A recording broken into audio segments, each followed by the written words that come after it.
Baseball is dead. Rest in peace. There's another manager that we have laid to rest here. We have to close the phone lines. That's 3 managers that this podcast is responsible for getting fired. 2 for sure. I've got 3. So if you're a new listener, we opened up the voicemail lines as sort of like a therapy session. It started with the Phillies. Like, man, the Phillies are they're really struggling. They've had some tough losses. Let's open up the phone lines so that Phillies fans can call in and sort of vent about this. And immediately after we open up the phone lines to Philly fans, Joe Girardi gets fired. And then, man, the Angels have lost. I think at that point it was 11 straight games. Let's open up the phone lines to Angel fans so that they can vent. The next day, Joe Maddon gets fired. And then if you recall, back in, I believe it was 2011, Dallas Braden got Bob Guerin fired. So that's 3 managers. Complete fabrication. That have been fired as a direct result of the participants of Baseball is Dead. There might have been a decade gap in between firings. But then after that decade gap, it was like a 4-day gap. This is what happens when firing up the boys goes wrong. Yeah. This is when your last battle cry is termination. You got to understand, like, it's very unselfish, but you're not going to be around to reap the benefit should that turn the club around. So it really is I'm doing this for you sort of sacrifice. It just kind of tells you what kind of guy Joe Maddon is. Well, it's the classic look. If you're not going to be happy with me, all I truly care about is your happiness. So please find somebody that will truly make you happy. What's up with the Angels? They won't say fired. They say dismissed. They can't say fired. What is up with that? They keep saying that. They keep throwing out the dismissed, like Chick-fil-A, how everything is their pleasure. Yeah, just dismissed him. Yeah, he's dismissed. It is odd. Wrong. I mean, when this news came down that the Angels were dismissing Joe Maddon as their manager, I don't know that I necessarily blame Joe Maddon for the position that the Los Angeles Angels are in, but how can you think about the shit that Joe Maddon was dealing with, like just from a performance standpoint, right? When your car breaks down or it doesn't start for whatever reason, do you, and the answer to this might be yes, but you're a dumbass if you do this. Like, do you go out and kick the headlight out? Do you bust your headlight out? Do you get pissed? Like, you can't blame certain things for certain things not working. Like, it's not the headlight's fault that the car's not starting. Mike Trout quite literally went through the longest hitless streak of his illustrious Hall of Fame career. Like, the worst stage of production, the worst lack of production he's ever experienced during this stretch of losses for the Angels. That's something you factor in. If Mike Trout isn't doing Mike Trout type stuff, well, probably hurt your chances of winning ball games. But it's just that on top of a lot of other little things, right? And now, sure, there's probably things that you could point to that say, well, look, he's just not putting guys in position to win. He's not making the right moves, the bullpen management, blah, blah, blah, blah, blah. I'm sure there's other things that people are bitching about. But ultimately, when the offense isn't performing, or you've got guys that aren't playing well, somebody's head is going to roll. But you see it typically start with like a hitting coach, maybe a pitching coach. Boom, the skipper. Get him out of here. Well, I think it has something to do with he got hired by like a different GM, and then there's a new GM. Sure. And that have something to do with it. But I feel because firing or hiring a manager always kind of seems like how much of a difference. It's never seems like you can never really blame the manager, which makes me wonder, when you do that, does the front office think like these players don't like him? Well, there has to be a belief to an extent that there's a disconnect. the front office has to have reason to believe that everything that Joe Maddon brings to the table is no longer of substance, is no longer working, can no longer benefit this group. So whatever Joe has been doing or trying to do to rally them during this skid, the front office has to feel like at this point, it's not working, man. Like, you can bring your magicians in, you can set your lineup to 8-6-7-5-3-0-9 and have a lot of fun with that. Like, it's not working, though. It's now falling on deaf ears. We've lost 12 fucking straight, 14 straight. Like, we got to do something. And if it's not happening through you, if you can't make this happen, well, then what are we supposed to do? And so, to your point, Joey, if you got the manager in-house who isn't your guy as a GM, and you're not happy with how things are going, you don't want to shoulder that blame because you're thinking, well, fuck, I went out and got some guys. I put us, personnel-wise, in a position to win. Why isn't it happening? It's not my fault as the GM. I gave them the resources. So who do we go to? Well, it's like, well, let's overlook the resources that aren't performing and let's find somebody else. Who? Joe, come here. Let me talk to you. I wonder if he knew that the writing was on the wall, though, when they were calling up Joe Adell, and he was like, well, this guy sucks. I think he probably felt like, I'm not long for this season. I don't think that I'm going to make it to the end of the road. So why, play their game? Why, continue to do these things that they've asked me to do when I've done what they've asked me to do, and it still has resulted in, at the time, 12 straight losses or whatever it is. Now we're up to 14, and Phil Nevin takes over, and the Angels have tried everything. The Angels have tried everything, from firing their manager to shifting the lineup around, to changing all of their walk-up songs to Nickelback songs. And this is kind of like a side note here. I don't think there's anyone on baseball Twitter that gets blown more than Megaphone Balls Jeff Passan. So he tweeted about the walk-up songs. Then all I replied, I said, Nickelback has bangers. Like, I don't know when in society we decided that Nickelback wasn't a good band. They have bangers. And if anyone here on this podcast objects, you're lying to yourself. I like Nickelback. Thank you. Thank you for your bravery. Thank you. I will go on the record as saying I enjoy the music that Nickelback makes. They make good songs. It's fun. They're fun, like funny anthems. It's just, come on. I mean, they got some, couple serious songs, but like, yeah, it's fun. Come on. Joey, come on out here and say it. I love him. Jeff Passan doesn't like fun. He's one of those dorks, dude. Every time he does this fucking wow. Every time he does those interviews, he has those albums in this back. Radiohead. Yeah. Radiohead and Weezer. Real music, dude. He's real Weezer. He's always setting up those music behind his background. Like, what are you trying to prove, bro? I don't know. That was kind of fucking his background, kind of not his. Everyone's, dude. That's why my background. Yeah, I was gonna say I'd probably put those arrows back in that quiver of yours right there before you start firing them about shitty backgrounds. Jake, how do you feel about it? Have a real. I'm not familiar enough with their body of work to make a statement. I don't think. I feel like everyone knows it's mainstream. Nickelback is like Nickelback is photograph. Yeah, you know that song. Songs. You like that song. You sing along to that song. About the same age. I think we probably are in the same thing where it's like if you played Nickelback songs, we'd know the song, but we wouldn't really know who it's by. Exactly. What? Like lot of them, yeah. Rockstar? I know Rockstar. Okay. Photograph. There you go.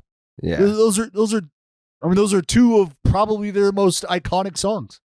But to us, it's just a meme, dude. It's just a meme. Yeah. They suck, and we're like, yeah, they suck, but we don't even know the songs. If you play the you songs, don't know why and they we suck. don't know who it is. We'll be like, yeah, we know the song. It's fire. Yeah, they don't suck. Nickelback was big when I was in high school, and so that was Jeff's response. Was he tweeted a picture of me when I was 18, looking like a meth addict, and he said, "Yeah, this guy definitely would love Nickelback." And it's like, you know what? That guy did love Nickelback. He did. Yeah. He was He was making out with chicks in his 96 Cavalier to Nickelback. That weird crossover where you're probably wearing the necklace with like the big silver balls on it. No, that was middle school. But you're also wearing like a sports jersey. You know, you got your Pedroia jersey on with your big silver metal balls. Maybe you got your ears gauged as well. Not gauged, but I did have my ears pierced. Yeah, you're mixing up middle school Jared with high school Jared. Middle school Jared did wear the silver balls. High school Jared wore the Pedroia jerseys with like the fighting necklaces. Yeah, it's different. The hat that you never wash that just looks like shit. That was in style back then. Mm-hmm.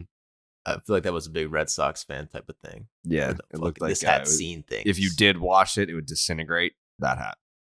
Yeah, look at all the sweat that I've sweated at Fenway for the boys, huh?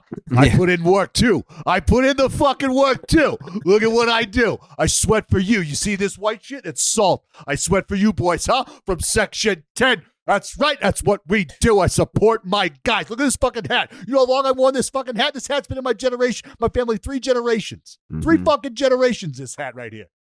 Right here. I picked this hat up off the fucking turnpike one day. Doubleheader with super long, crazy fucking, wicked long doubleheader. We're walking across the fucking pike. Hair, boom, boom, hair fucking everywhere. Unbelievable. Got it, though. We fucking got it, did we not? Bobby, we got it. We got it back. And now look, huh? This fucking thing ain't left my head. Go Sox. And that's a better Boston accent impression than most of the frauds on TikTok that pretend to have Boston accents. Ooh, who are you calling a fraud? Are you calling some Bostonians frauds? Are you calling Boston content creators frauds? Yes, I am. Ooh, there's plenty of people on TikTok that are from like Western Massachusetts that don't even have a Boston accent. And they try to have one on TikTok, and it's infuriating. And you would know because you used to fake it too back in the day. Ooh, yeah. Wow. He's making reference to people that made comments on my Instagram when I posted the video from 2007. I mean, I basically had a Boston accent up until like 2015 or 16. Like when I started doing TV, that's when I stopped. What happens? Like, is there a certain level of grade school that you guys get to where the education sets in and you realize that you don't have to speak that way? Or no, I just started doing TV and realizing how uneducated I sound and made an effort to not sound like that anymore. That's the funniest thing to me about accents is the level of ignorance that comes along with just the way you sound. Like I've always said this, you could go to a rocket scientist convention. I don't know what the fuck they talk about there, but I don't understand any of it, I'm sure. But if that group of people had like a Southern accent, like deep Southern drawl, like they're talking about crazy shit, super smart, like, but I'm telling you, if you start talking about rocket fuel and shit, right, and it's talking about jet propulsion and immersion and shit like that, like there's no way you could take these fucking people serious. And so like just the accents for me always throw off like no, you're probably, well, not you're way fucking smarter than I am, but the way you're sounding right now makes me feel like I can't learn anything from you.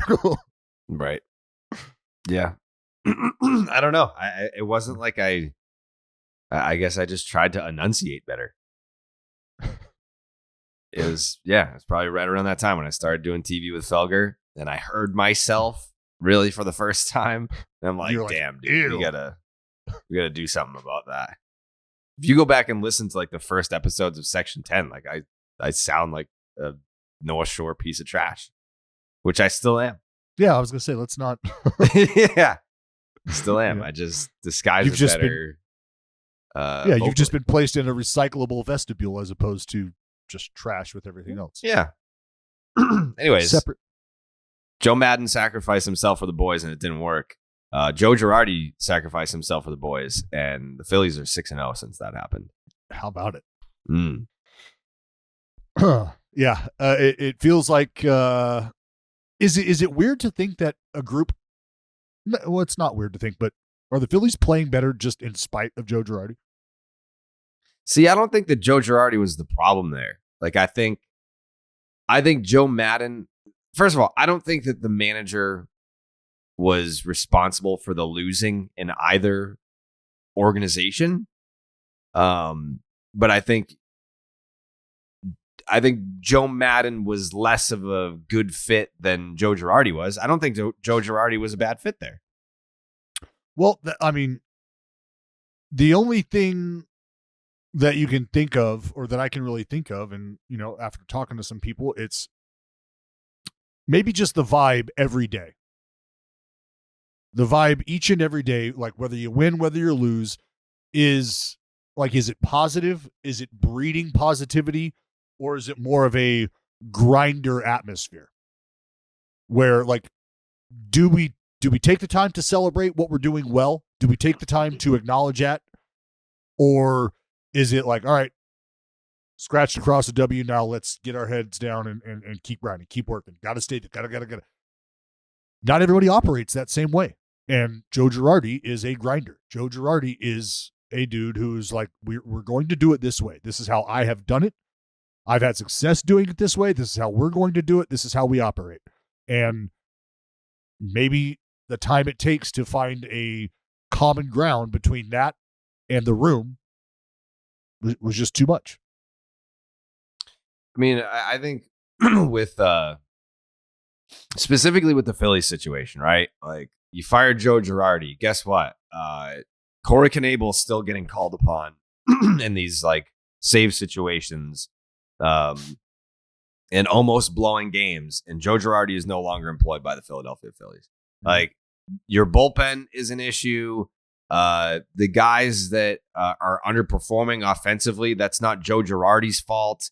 So yeah, I mean, like, you could, I guess I'm not close enough to the situation there in Philly to be like, hey, like, we hate Joe Girardi because he does X, Y, and Z, but I still saw the other night, Corey Knebel is in a game that, the Phillies come back. I think it was the Brewers game where they had the back-to-back homers off a Hader, which was, again, like, they've been having these late inning spectacular comebacks, but then also almost blowing the game anyway.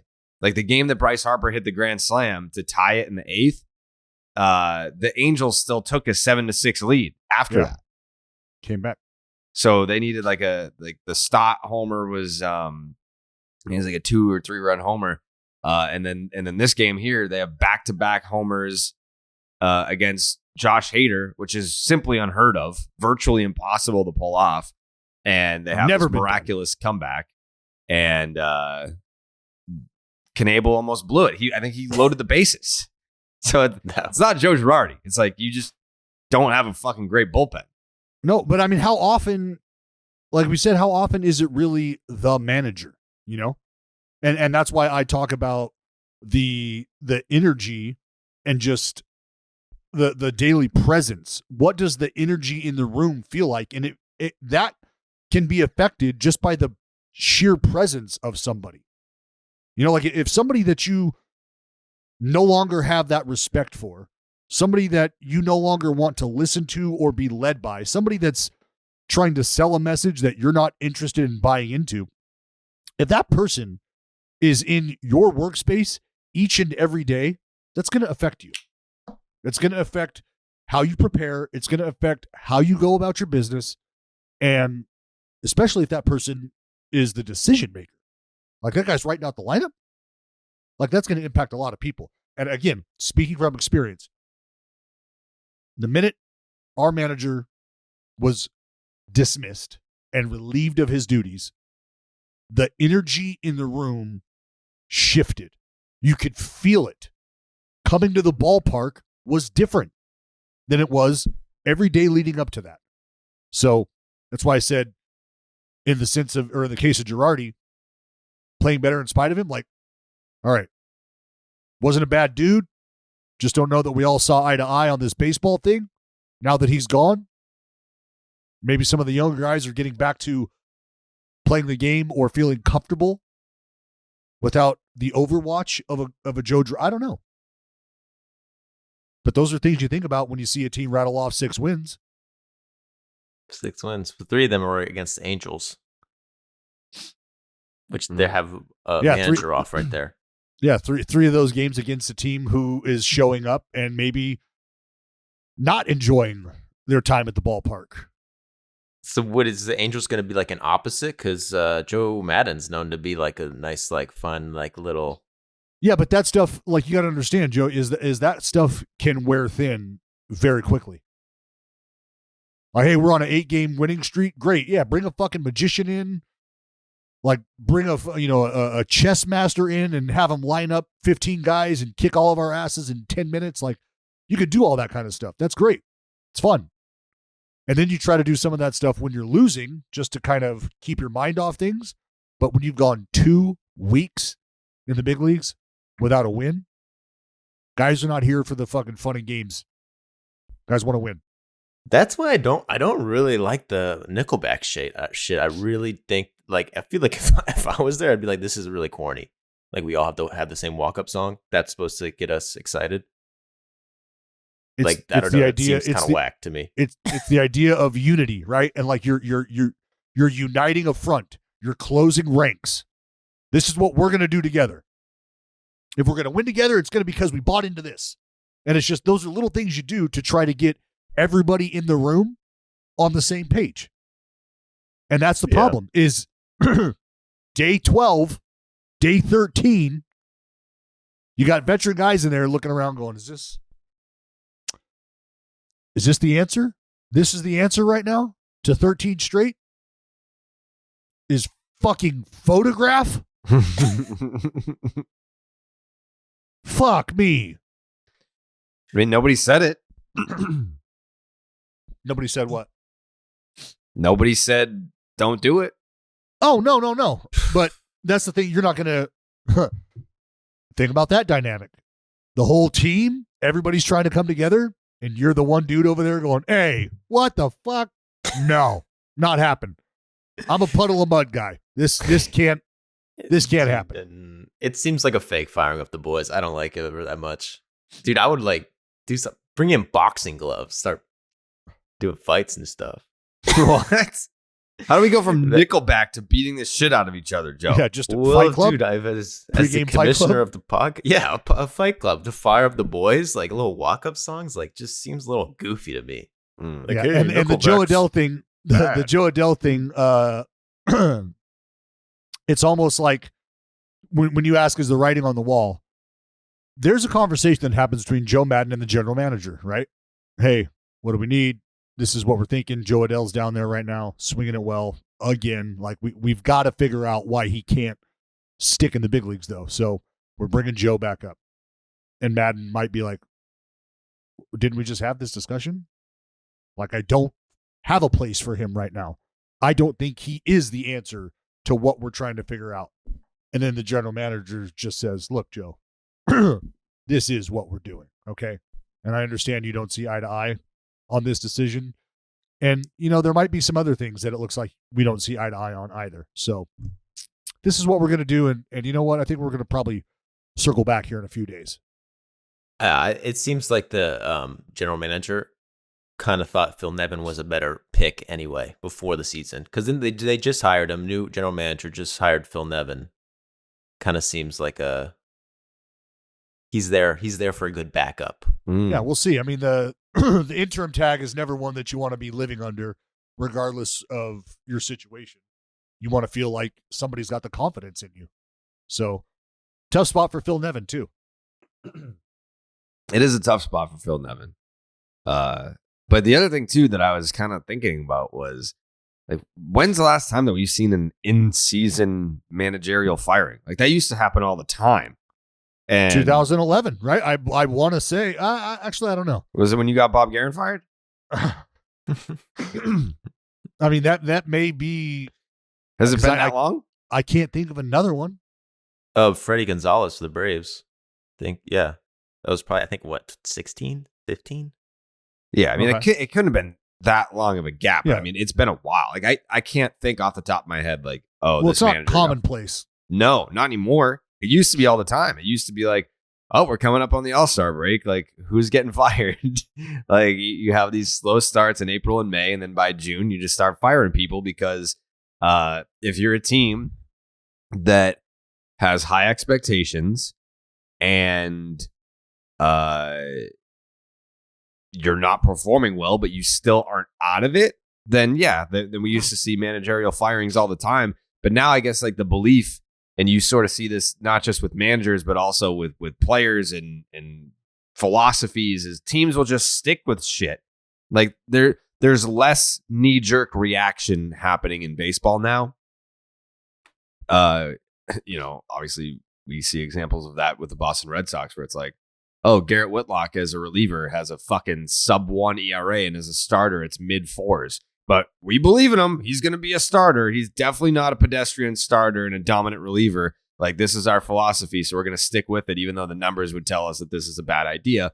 That's kind of what we see almost with managers is, yeah, I mean, we hired this guy because we believe in him, and that's the guy that we want to lead this team. And, we may not have the best record right now or be playing the best ball that we should be playing, but, that's the guy that we hired. So we're just going to ride it out, and then we'll fire him at the end of the year. That's just kind of what they do now. Well, and I think that having a pretty good idea of where, look, I'm going to say it straight up. Oh, Jesus. If you think that teams don't simulate the season, much like you simulate your season at home on the show, you're outside of your goddamn mind. Okay? That's all these fucking people do, is run simulations. Because that's what gives them the information on whether or not they're on the right track to finding what they're looking for. Does this lineup work? Sim that bitch 50,000 times. Let's see what we got. Simulate the season based on our roster construction. What does it look like? Well, Jared, let me tell you something, my friend. When that number of total wins doesn't start with a 9, people are not too fucking concerned. Even more so this day and age. Because we could just leave fucking Weekend at Bernie sitting up there just fucking bobbing along the whole season, and you might stumble into a fucking 88 win third wild card spot, and guess what? You're a postseason team. Mm-hmm. Almost in spite of what you have steering the ship. So, like, why? If you don't believe, and there's a few managers in the game that have this leash, that are allowed to feel, that are allowed to use their gut, their baseball intuition. Small list. And even those men are beholden to an extent to what the front office has laid out for them. So if the manager at the end of the day is really just a pipeline or a marionette of sorts, why put that much stock into a guy? I mean, it sounds weird to say that this is the manager's number one responsibility, but it kind of is the vibe. 100%, like, it's less about, Jared. Yeah, it's less about like, all right, who are you calling on in the 7th inning when there's 2 outs and there's 2 runners in scoring position? You got a lefty coming up. Who are you bringing in? Like, it's more just like, all right, on a day-to-day basis, this is a 162 game season. Are you a guy that has everyone with tight assholes, or are you a guy that's going to have everyone loose and feeling good? That's probably the manager. In this day and age, that is the manager's number one responsibility. Yeah, newsflash. They've got a nerd straight out of the Ivy League that is responsible for making those decisions for you. And your response might be, hold on, you mean like some fresh hire is the one who's like running the bullpen? No, they're not the one running the bullpen. But back to those simulations that we talked about, back to those matchups that we talked about. Yes, those new hires are the one running those sims, collecting all of that data, taking it to their higher-ups, and then formulating a game plan that gets put on a spreadsheet and that gets sent down to the manager's office. So to your point, Bruce Bochy, who might have a feel, Boch, you go ahead and make your calls, brother. Do what you got to do. We believe in you. But if you don't have that kind of dirt under your spikes as a manager these days, those decisions are made. Like, who's coming in the 6th, 7th inning? That's already a done deal today. Mm-hmm. I can't wait till they do start doing algorithms for the vibe. Start like, you should play this type of music after this type of performance. You should let them wear polos on these days only. We're going to play classical music at a low level during our scouting report meetings because classical music has been proven to help retain information. Mhm. So, naturally. Exactly. You see the fucking Yankees got a DJ in batting practice and shit now? So do the A's. There you go. That's straight out of the vibe algorithm, dude. They got to factor that in for future. Every Jared, team should do it. whatever you're doesn't every thinking. team have a DJ? No. What do you mean? No, Like the on the Yankees road, had you like mean? No, the Yankees had like a turntables, like a guy set up behind a screen, like with the in the fucking batting Like practice. a DJ. Like for the A's BP at home, they have a DJ booth set up behind the backstop, like on the field, right in front of the backstop. Just How off is to the that left. any different than like the dude that or girl that plays the music at the games? You're so naive, dude. Are you? It's like saying, what's the difference between Diplo and some fucking loser doing high school prom? You know what I'm saying? It's a big difference, Jared. They got Diplo boppers. has entered the chat. Fucking Diplo. Get him, Joe. Don't stop there. Dude, Fucking these sink guys are those teeth in. professionals. These guys are professionals with the Shred. headphones on. Dude. Oh, dude, I just played my music by accident. Damn, roasted my ass. God, you dude. Isn't the Yankees DJ like one of like Stanton's buddies? I have I no, have no idea. Yeah. I mean, I'm Pretty I'm sure that's how he showed up. He was a buddy of Stanton's. And the A's, what is the fucking point of having a DJ? You're about to get torched 8-0 or something. You don't want to have a fucking good time before that? I guess. But I mean, it kind of it messes with the vibe algorithm. Like you're ruining it for other teams. Like if other teams want data on, is it conducive to have a DJ during batting practice? Is that conducive to offensive production? The A's are hurting other teams from getting the thumbs up on getting a DJ. Well, that would be also another strategy I'm thinking of is that when the opposing team is taking batting practice, you put in a DJ, he doesn't really put some little Yeah, Like they do that. Yeah, they do that. Old music, classical. Like, don't they do it at Fenway? The fucking Yeah. organist will play shit like old music. Yeah. Yeah. Uh-huh. Yeah. Oh yeah. Yeah, there was like I forget what year it was. I think like Shout the out Yankees, to Fenway organist too. One of the greats. Yeah, he's a fucking loser. One of the greats. Fucking One of the loser, greats. that guy. Just a is. huge part of your experience Yeah. at Fenway. I hope he gets fired. It's Wow. the most unnecessary job in the world. Like you can be replaced by a fucking MP3 player, Hey, dude. you know what? Now that we're here, let me take this time. I got to say because I just left Atlanta. Mm-hmm. Just got to Cleveland 3:30 this morning. Yeah. Atlanta is fucking incredible. I love Atlanta. That ballpark is fucking amazing. I haven't been Amazing. to the ballpark though. Jared, buddy, I got the video. I'll send you 2 videos.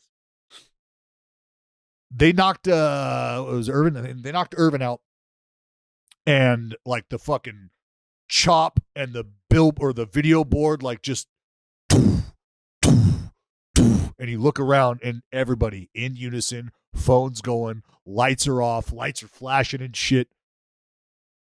It is a fucking vibe. It is, I mean, dude, let's be real. Oakland A's, maybe not the biggest draw as an opposing team. We just played 2 games in the middle of the week, in the middle of a fucking thunderstorm, and they had 38,000 and then a sellout crowd against a team who might not be drawing a ton of people in. Mm. So You guys I dropped say that- I think it's like 13 sellouts, right, so far? yes, 13 sellouts. Out of 30 home games. But the ballpark is beautiful. The staff around the ballpark, just insanely nice. Like almost like relative nice. Like we're related, right? Like that's the only reason you're being nice to me. Like this nice to me. Just And I the had to zip line? I had to swat the Chick-fil-A away from my face. Like it just fuck everywhere. Loved it. Zip line. Hung out with Blooper a couple times. Shout out Blooper. He came up to the booth. How was Bloop? Bloop's good. Does he Solid. talk? Be honest. Solid. You can say it. I can't, I mean, Did he talk we connected, I'll say that. digitally? We connected digitally, we connected spiritually. Mm-hmm. Yeah, there was a moment where I gazed into those eyes and nothing needed to be said. Does he smoke? The look on his face said it all. I can see it. Yeah, Nice does hot Bloop box burn it session. down? Blooper burn or not, man? I can neither confirm nor deny that that Blooper's off that hippie lettuce. Off the hippie lettuce. Well, I mean, depending on how you use that word off, like, yo, I'm off that lettuce right now. Got it. What is Dude, that? all those guys are coked out, man. All those Whoa, Jesus, Joe. We're talking a little bit of grass here, and now you're coming in with fucking George Jung type shit, blow. Those fools are on types of shit. You guys Those fools. Could you imagine, like, is that what I'm going to walk into today here in Cleveland? The hot dogs just doing blow off each other's buns in the back? Like, mustard, what the fuck is going on? Sorry, you caught me at a bad time. Is that mayonnaise on your face? I sure fucking hope so. You have no way of knowing. You Dude, don't? remember that? There's a huge fucking, in the 70s, the Pittsburgh Pirates manager went to prison for fucking selling coke to all the players. I think that just stopped there. You think that stopped there? The Buccos, I think the Buccos in the 70s were a treat.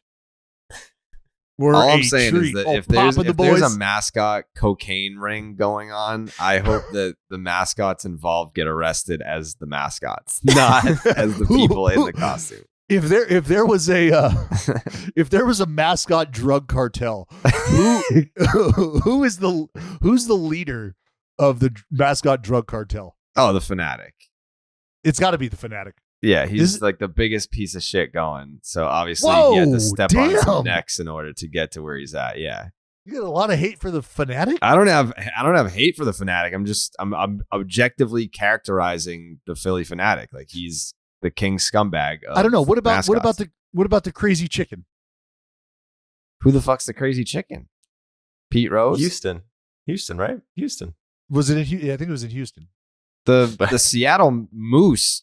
You Rocky? need to put out a hit on someone. He he almost killed Coco Crisp. He fucking ran him over with a 4-wheeler. True. Like the Mariner Moose will straight up take out your legs if you don't pay up to the Fanatic. Yeah, I'm trying to think of some other Mr. Met, no. Mr. and Mrs. Met. They get freaky. Just saying. I think it's as easy. Mr. Met will straight up tell you to go fuck yourself. Yeah. Mm-hmm. We've missed it here. It's been right in front of us this entire time. It's the fucking presidents from the Nats. Yeah, they love Coke. Presidents Obviously. love Coke. Politicians, Yeah, politicians love Coke. tight-knit circle they can operate in. Absolutely. You know how they say, like, don't get high on your own supply? Mm. The mascot with the biggest nose? Whoa. Stomp. Whoa. Why you got to go? I'm just Why saying. see, that's He's an elephant, Dallas. He's a pachyderm. It's no. The A's mascot is a fucking elephant. And you want to tell me that guy is not inhaling cocaine? No, not at all. Yeah, he is. Just a little ashwanda. Yeah. You know? You know who probably just like does like the cocaine on the gums is Bernie Brewer. He has too much class to be ripping lines in a bathroom. He's more of a coke in the gums guy. No, I could see Bernie Brewer walking out of the bathroom with a fucking 70s t-shirt, a 70s shirt with a huge collar, like a leisure suit, some chains, and just some dust under that yellow lip broom. Yeah, Bernie Brewer has seen some shit. Wally's too family friendly to be in the coke game. No, I don't think so. No, he is. No mascot is, dude. Well, Wally's that. See, well, yeah, exactly. Wally's that big, fun, friendly guy where everybody's like, "Yeah, we're going with Wally." Oh, you're going with Wally. I know why you're going with Wally. And Wally's like, "Yeah, we're having fun. Have some blow." Yeah, I don't think Wally dabbles in any of that. Oh, Billy yeah. the Martin definitely does. That's why he got fired. They Oh, With shit. a kinda- fucking nose like that, come on, he's got a 6-foot nose. Keep Right. that They guy swept away. that under the rug. Like Billy the Marlin definitely got fired for cocaine use. They were like, dude, enough is enough, man. That's right. Well, especially Jeter out in doesn't Miami, like right? controversy. Like he's getting Right. all those. He's getting all those cartel bundles that are just floating around out in Miami. He's like, hey, I'll just fucking Right. stick a nose in that one. Right. Stick a You're nose gonna in tell that me that a long-nosed mascot of a professional sports team in Miami isn't on cocaine? Wrong. one. Yeah. Yeah. He's hanging The out with Cuban Marlins cocaine- Man and the Marlins Man and the Mermaids, dude. That's why he was so pissed when they fired him. He's, I'm not coming to the games because of Jeter. So they got rid of fucking Billy. Yeah, is that why? That's why. Are you saying that that's why Marlins Man quit coming to the game, Jared? Is because his plug got fired? I feel like he could get a plug anywhere. He's a very wealthy man. Ugh. Man, I don't know Did you how build we a got to connection? the cocaine mascot ring, but here we are. For the record, I don't believe that any of these mascots are doing cocaine. I don't believe. That's not true. I just want to get that out there. I don't know if that's something that I have to throw out there, but I do want that on the record that I do not legitimately believe that any of these mascots Are on are cocaine. using cocaine. What a sentence. to Yeah, have to say. they may or may not be using cocaine, but all of us here are using the DraftKings Sportsbook. I know that. And you can Fact. slide into stacks of cash this baseball season with DraftKings Sportsbook, an official sports betting partner of Major League Baseball. New customers can bet just $5 on any team to win and get $150 in free bets no matter what, win or lose. If you're looking to turn a small bet into a big payday during MLB season, you can do that with DraftKings same game parlays. Create your own parlay by combining multiple bets like which team will win, how many bases will be stolen, total runs, and more. It's your shot at an even bigger payout. DraftKings is safe, secure, and reliable. Best of all, you can deposit and withdraw your cash whenever you want. All you got to do is download the DraftKings Sportsbook app right now. Use the promo code Jared, Jared. Bet just $5 and get $150 in free bets no matter what happens on the field. That is promo code Jared at DraftKings Sportsbook, an official sports betting partner of Major League Baseball. Minimum age and eligibility restrictions apply. See the show notes for details. MLB trademarks used with permission. Yeah, that was a necessary conversation that we had to have. Just need to shed some light on that. Yeah. I mean, again, a couple of guys that I think are exempt. I don't think Blooper's involved, and I don't think Wally's involved. But Billy the Marlin, you kidding me? He's involved. But there's questions. Hmm. There's questions. There's a lot of questions. Jake, what else we got? Real quick, do we want to mention about how we're dropping episodes in 2 parts now? Yeah. We're dropping episodes in 2 parts now. It's like, There you go. yeah. It's they're more digestible. We put out new episodes. It's part 1, part 2. Maybe there could be a part 3. I don't know. I highly doubt. What are the odds we ever see a part 3, Jake? I think if we hit over like 3.5 hours, we could see it. Yeah. It's a lot of digesting. That's a rarity. Yeah. Part 1 and part 2. Putting out new sods. So yeah, when you see the Baseball is Dead episodes when they drop on Mondays and Thursdays, you'll see part 1 and part 2 for those episodes. What else? How about Yachty pitching a perfect frame and getting his first career strikeout? Ooh, Back at it again. Yachty. Back at it. Is he just now the designated pitcher? I mean, I like to see Pujols getting some work out there. So he has. Was that his first inning? Yachty? I thought he had pitched before. No. Yeah, he did. pitched earlier this year. Not a great performance. Did he not record an out? Earlier? No, he did. So You what might be the on Baseball Reference. They didn't like. They yeah, they didn't that update it fast. yet. Get Yeah. your shit together, Baseball Reference. What the fuck, man? Yeah, they're slow, dude. Usually, like they'll update it by at least like 8 a.m. the next morning. It's fucking 12:30, and you still don't have Yachty's pitching stats. Jesus Christ! Maybe the Cardinals need to chill on pitching all their players every time it's like happening. I mean, I happen to enjoy it. I happen to enjoy when it's Yachty. Where does Yachty qualify amongst pitchers with at least 2 innings pitched? Is he the worst? Yes. How about Bethancourt? I know you guys didn't see this last night, but the A's had a position player pitch last night. Christian Bethancourt, who hit 95. Yeah, I mean, it's kind of unfair because Christian Bethancourt, while with the San Diego Padres, was being explored as a two-way player.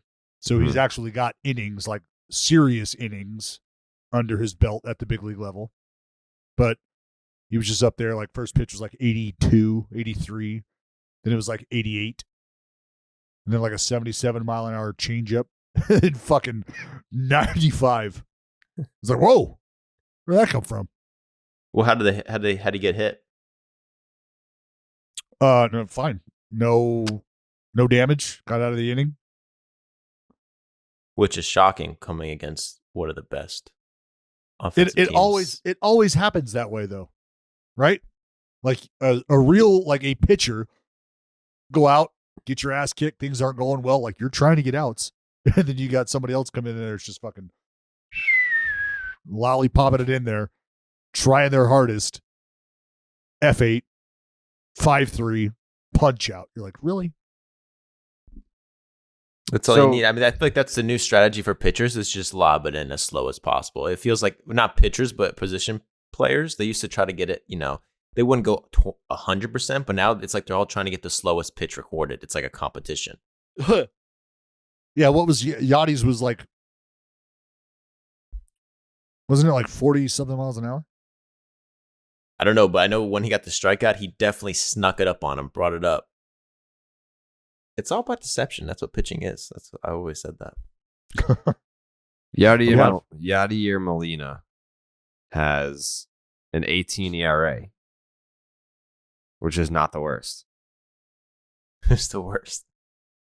I mean, when you set it to, let's see. Let's put someone on blast, dude. There's plenty that are worse. All right, so minimum innings pitched 2. Let's see. He's 630th and out of 637 pitchers. That's not bad. That have at least 2 innings pitched? Mm-hmm. I mean, Brett Phillips is worse. Damn. Mm-hmm. Brett Phillips has a 24 ERA. Is it time to have the Brett Phillips conversation? Is he just not getting it done on the bump? I think it sounds that way. Yeah, the American Shohei Ohtani label is starting to chip away at that a little. He'll be all right, though. At least I'm worried about I think his so. I think his velocity's kind of fallen off a little bit too, man. Yeah, I mean, there are some real pitchers that have a worse ERA than Yadier Molina. Who is that? That happened to Jose Canseco. He came into pitch and like fucked up his shoulder. He threw a knuckleball and blew his fucking elbow out. Yeah. Stay hot. Yeah, you can't do that. That's the only one pitcher's gotten hurt from being a position pitcher, and it was Jose Canseco. Fucking Jose. That makes him. It's about right? It's about right. Have you seen Jose Canseco since you called him out on the phone? No, I haven't. The best part is there's no way he'd even remember that. No, he forgot that happened a week after. What happened? For sure. What happened? You called him out? Oh yeah, Jose.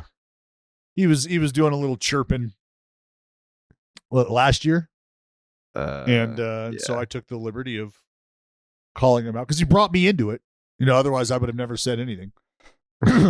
But I made a phone call. I recorded that phone call, like my end of the phone call. I didn't record his end of the phone call.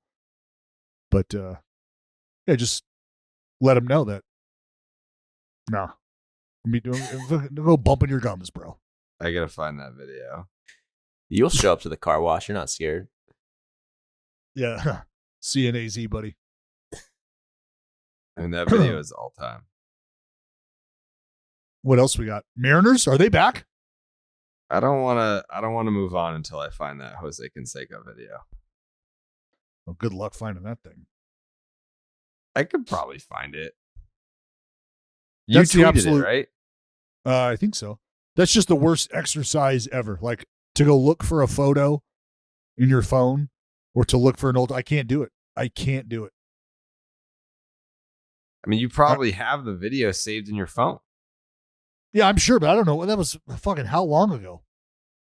Like a year ago? A year and change? I can't. What the fuck did Jose Canseco say? He said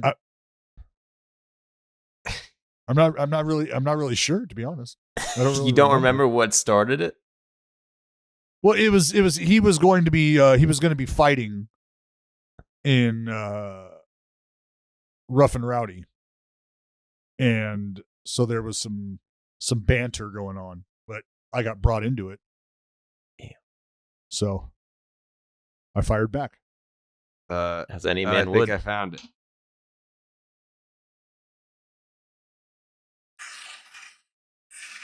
See that? This call from Jose. Let's go ahead and find out what old Jose has to say. Oh. Let's find out what Jose has to say. That was him calling me. Hello? Are you? So I just want to get this clear. Oh, so second of all, first of all, you fire off. First of all, you run your fucking steroid mouth on the internet, and then you want to fire off tweets, and then you call me and don't know who the fuck you're talking to?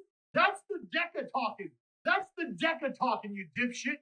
And when Billy Football pisses all over your grave at Rough and Rowdy, I'm going to be there to wipe your fucking scummy face all over that canvas, you fucking deflated shitbag. Rough and Rowdy, see you there. You fucking deflated shitbag. Wow. I went a little harder than I remember. Yeah. Damn. Yeah. So things did not work out for Jose at Rough and Rowdy. No, he lost.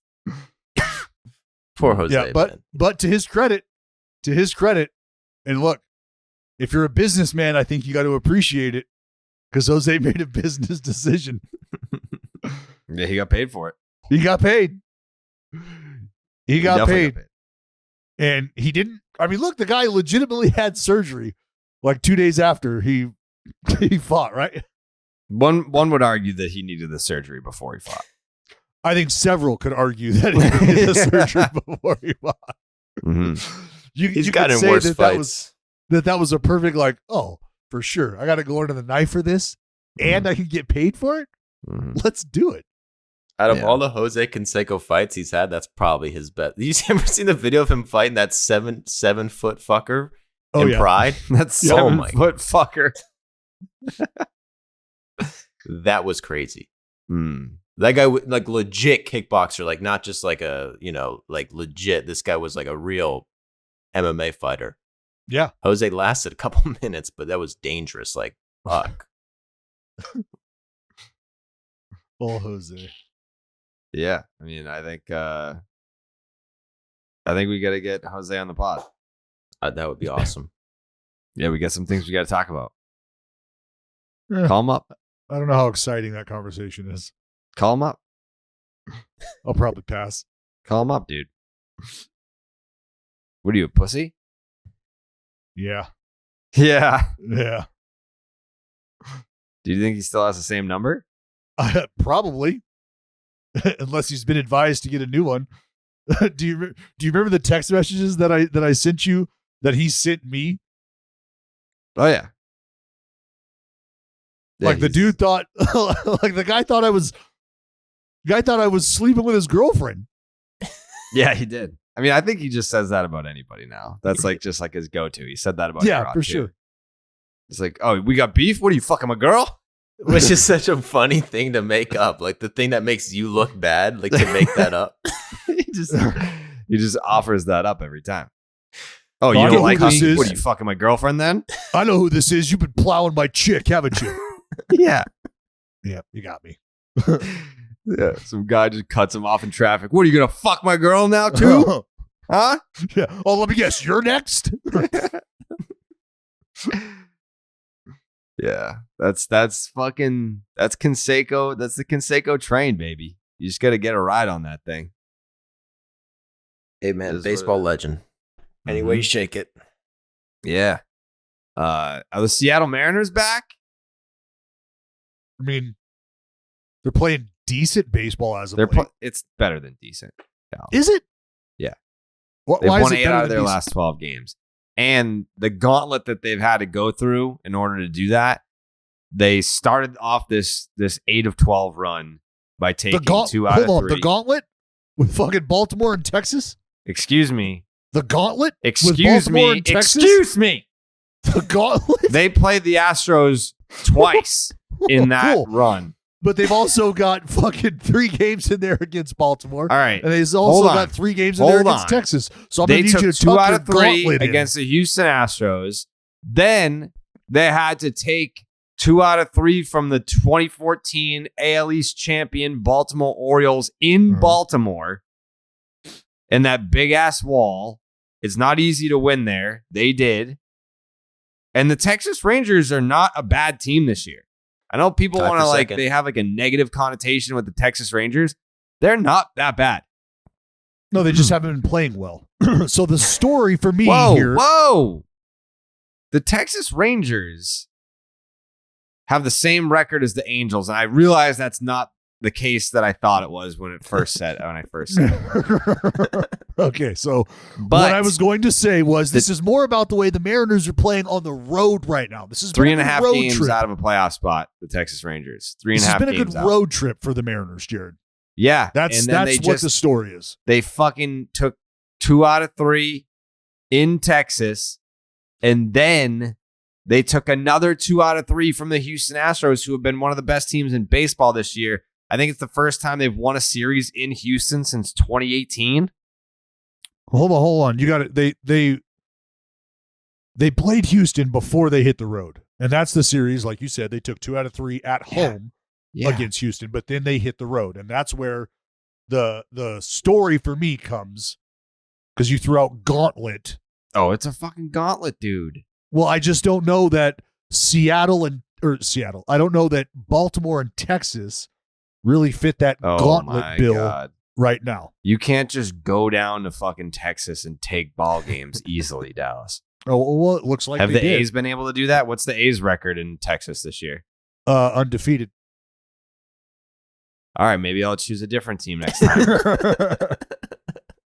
Got him. It's not an easy thing to do. It's not an easy thing to do. Hey, I looked it up. This is what Seattle has the 4th hardest strength of schedule this year. 4th. It's fucking extremely difficult. If you look at this list, it's interesting. All the teams top 10 are all like underperforming. Like I think that's an underrated factor that people don't talk about. Red Sox probably the Toronto's- most difficult, you would say? What do you mean? The strength of schedule, Red Sox number 1, you think? Red Sox are up there. They're 8th. That's pretty hard. Where are the A's? Where's the A's strength of schedule ranking? The Athletics are Probably top 5. 7th. Oh, see, Yeah, tough not number top schedule, 5. man. Not top 5. Number 1 is Baltimore. Number 2 is Toronto, who have been underachieving. Now they're getting hot. Number 3, Philly. Same thing. Ooh. Then Seattle. But no one in the top. Ooh, the Mets have the hardest schedule currently in first place, and they're 12th. Hmm. So are you saying that the Phillies are going to overtake the NL East? Is that what you're saying? Yeah, I mean, my thing, if they hire Joe Maddon, they have a chance. That's what I want to see him do. Ooh. Will it happen? A No. Joe So swap? no. Is there going to be a Joe swap? If they traded Joe's, it was a tough week for Joe's. I'm getting nervous, but we're gonna keep on. If they traded Joe's, I think that would be good. I'd fire him up. But yeah, strength of schedule. Seattle's been getting fucked with that. Mm-hmm. So you can expect them to start winning like they have been. So Well, let you me got tell the you, Mariners winning the AL West. No, I don't have the Mariners. If the winning Mariners anything. continue to run through these kind of gauntlets, Joseph, I don't know how they're not standing at the top of this division at the very end of it all. I mean, for fuck's sake, what they've gone and done in Baltimore and Texas, they will write stories about later. Like, don't get it twisted. Not for 1 minute here. You This gotta beat Mariner the team- bad teams. Yeah. Well, the gauntlet continues this weekend because they've got to play the Red Hot Red Sox, winners of their last 7 straight games. Best record in baseball besides the Yankees since May 10th. Yeah, so the Mariners do have a tough, I would say, 4 games coming up. Maybe Nope, nope, 7. nope. Tough 7 games coming up. Yeah, they got to play the fucking Twins after that. Yeah, that's yeah, and then the Angels. They have a 5-game series against the Angels after that. How about this? They've got a 5-game series against the Halos, 3-game set against the A's, and then another 3-game set against the Halos, another 3-game set against the Orioles, and then a 4-game set against the A's. That's So what if- it takes. Basically, Seattle up Mariners until right- the right 4th now- of July, Right now, the Seattle Mariners have a really good fucking chance of to having pick the best themselves up by the record. bootstraps and get it going. So you're predicting that the Seattle Mariners will be Not in at all. first place in the division. Probably Why? They can sneak into the wild Why? card. because they're not the Houston Astros. That's why. They just beat the fucking dog shit out of the Houston Astros twice during this gauntlet. I don't know if it was really them beating the dog shit out of Yes, the they Astros. did. They won both series. They were like, you want to play at home? We can play at home. You want to play on the road? We'll play on the road. We'll beat you every single time. And they did. They bookended the gauntlet with series wins against the Houston Astros. That's a fact. It took Verlander having almost his worst career outing for them. What to was beat his him. line?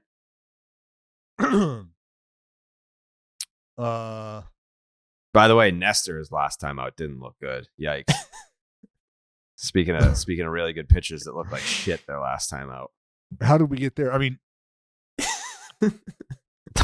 What? I'm giving it Just as a had shit compliment. on Nestor. A quick drive-by, dude. Just a quick fucking... jeez.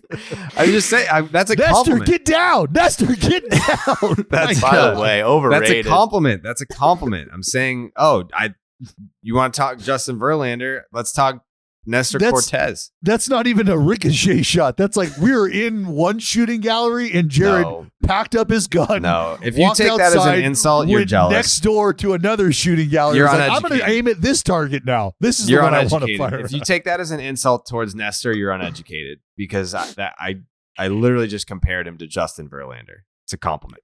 No. There you go. Jake, is that a That's true. compliment? What I just did? That's a pretty big compliment. Thank you. Thank you. Yeah. You said Verlander, I said Nestor. Okay? That's what just happened there. Anyway. You're not going to give the freaking Seattle Mariners any credit for fucking up Verlander? I mean, the guys are getting hot. And they just got off. Did you guys see the big fight they had Yeah, by the way, with fucking, Dusty? how did Julio Rodriguez get hit twice in the same game in the same spot? And this is after like a benches clearing incident and no warnings were issued. And I'm not going to say that there was intent or anything, but like you at least, if you're the umpire, you have to like kind of hop up from your crouch and take your mask off and at least give some stare downs. You can't just be like, oh, you're just going to drill this dude that homered the night before. It was celebrating around the bases. Now he gets hit in the same spot twice in the same game the following night after a benches clearing incident. And you're not even going to issue warnings. Come on. Was that the game that Dusty was suspended for? He was suspended for like the benches clearing thing, and then last night is when they hit J-Rod twice. Then he was pissed after the second one too. As he should be. Well, yes, he should be, but also how the fuck? I mean, I get that it's like uncomfortable and maybe it messes with your swing and you just don't feel the same. how anyone plays Major League Baseball in 2022 without wearing some sort of elbow guard. Jesus Christ. Like when I got hit when I was 22 and I was playing in the 16 to 18 league. I got hit in the fucking elbow twice in the same spot in one game, and I wanted to throw up. It hurt so bad. So like imagine what that feels like when you get fucking big leaguers throwing 96 off your elbow in the same spot twice in the same game. Like I felt his pain. I'm surprised they don't like make them do it. Like, we're paying you this much money, we're investing in you. Fucking put it on. It looks cool anyway. Fucking, it does look cool. There's nothing cooler. If you want to like go look at my TikTok when I got hit in the elbow guard at the Field of Dreams game, there's nothing cooler than getting fucking drilled in the elbow and just no selling it and taking off your elbow guard and looking at the pitcher while you're walking up the first baseline. Like, that's badass. Jared didn't want to get a hit. He wanted to get hit so he could do that. I got on base, dude. It's not pimp the walk down to first. Yeah. I mean, it is what it is. Like, obviously, I would have preferred to hit a fucking homer into the corn, but like, if you don't throw me a strike, I can't do that. Yeah, I feel the same way. I got one pitch and I hit it, put it in play, get to first, steal second, score the fucking game's first run. I mean, you know. Yeah. Just did a day's work. I feel you. Yeah, are we okay with Dusty getting ran? Not really. I saw the clip. I don't know where I was going. I was driving, but I saw the clip of the benches clearing, and the caption was like, "We got a brawl on our hands, brother." Blah, blah, blah, blah. And I looked at it. I was like, "There's not a single attempt at a slap that went on in this kerfluffle." Well, it was because Dusty was the main guy yelling. It's like, you're not going to slap Dusty. Fuck that. He was get in Mr. Moore's face, dude. That guy. Well, he even, I believe, like if you go back and watch the video, you can hear Dusty ask, "Hey, where are you going?" Like he asked somebody, like, "Where are you going?" You know, like guy was getting ready to try to walk around the pile or whatever. Not going to happen. And I don't even really get why it started. It seemed like such a random thing. Someone got hit. Everyone was someone got hit, it. and then Eugenio Suarez, like they threw over Eugenio Suarez's head. That's when the ejection came. Yeah. But do you think that was intentional? How often do people get thrown at in the head? Have you ever done it? In the head? No. You never tried? No. I did. No. You tried to hit people in the head? Mm-hmm. Says a lot about your character, bro. I don't give a fuck, man. Jared doesn't have That's what I was saying. It says a lot of cool things about your character. Yeah. Thank you. It makes you look cool. Yeah. But people do that occasionally. Dallas, well, there's a difference, like between throwing head high and throwing at the head. Those are two different things.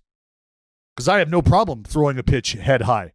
But if you're throwing that pitch head high, that's what we call higher than high. And that's typically located somewhere above the plate, not above your fucking head. Because that's at your head. Do we understand the difference? At your head, if you don't move, it's going to hit you in the fucking head. Head height means this ball is like, it's at your eyes. It's like right here, maybe even a little higher, but it's not at your head. It's over the plate, and it's a pitch utilized to speed you up visually, to get your eyes tracking upward so that they can binge over with a fucking curveball. I've had a pitcher admit to me off the record that he threw at somebody's head. Really? Oh, yeah, I'm not going to tell you that doesn't happen. Absolutely, it happens. Mm-hmm. Yeah.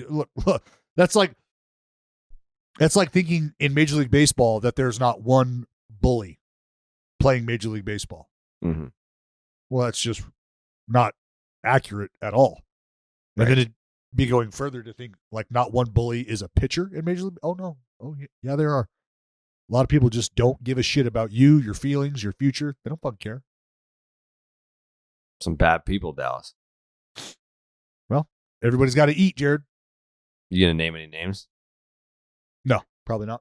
You gonna name some names of people, some bad guys in baseball? I don't know any bad guys in baseball. I surround myself with quality people, and then I do a podcast with you. You never had a teammate that you were like, this guy's a real piece of shit. Yeah, I'm sure I have, but not that I would even Not to the point where I was like, fuck that guy. I don't think. Never played it against anyone where you're like, oh, I heard that this guy's a real big piece of shit. Yeah. Yeah. Yeah. Who's that? Lots of those guys going around. Yeah. You want to name any names? No, it's not important. Well, we know a manager that you felt that way about, but I'm trying to get some players' names. It's false. It's not. It's an unbelievable narrative that has been created. The proof is in the pink slip, baby. It's a shame. It's a shame we can't get some names, though. Not happening. I'm in the mood for some fucking name dropping today. Look elsewhere. Yeah. Just like off the top of your head, biggest piece of shit in baseball. Who is that? I don't know. I did stuff to come up with a name right now. Oh. Like what? Like while you were playing and then like biggest piece of shit in baseball today. Yeah, it's difficult when you think about, because there's a lot of guys that I probably don't know a lot about. And there might be guys that I just don't know enough about to make that statement. Yeah, but you know a lot about your teammates, so feel free to name names with a former teammate. I feel like I played with a lot of quality people. Not all of them. You're probably right. Mm-hmm. But the depths of their character, I might not be privy to. Yeah. So All right, it'd be unfair. circle back. We'll circle back to that. It's a new segment we're working on. It's called Biggest Pieces of Shit in Baseball, featuring Dallas Braden. That's gonna be my next video title. Biggest piece of shit in baseball.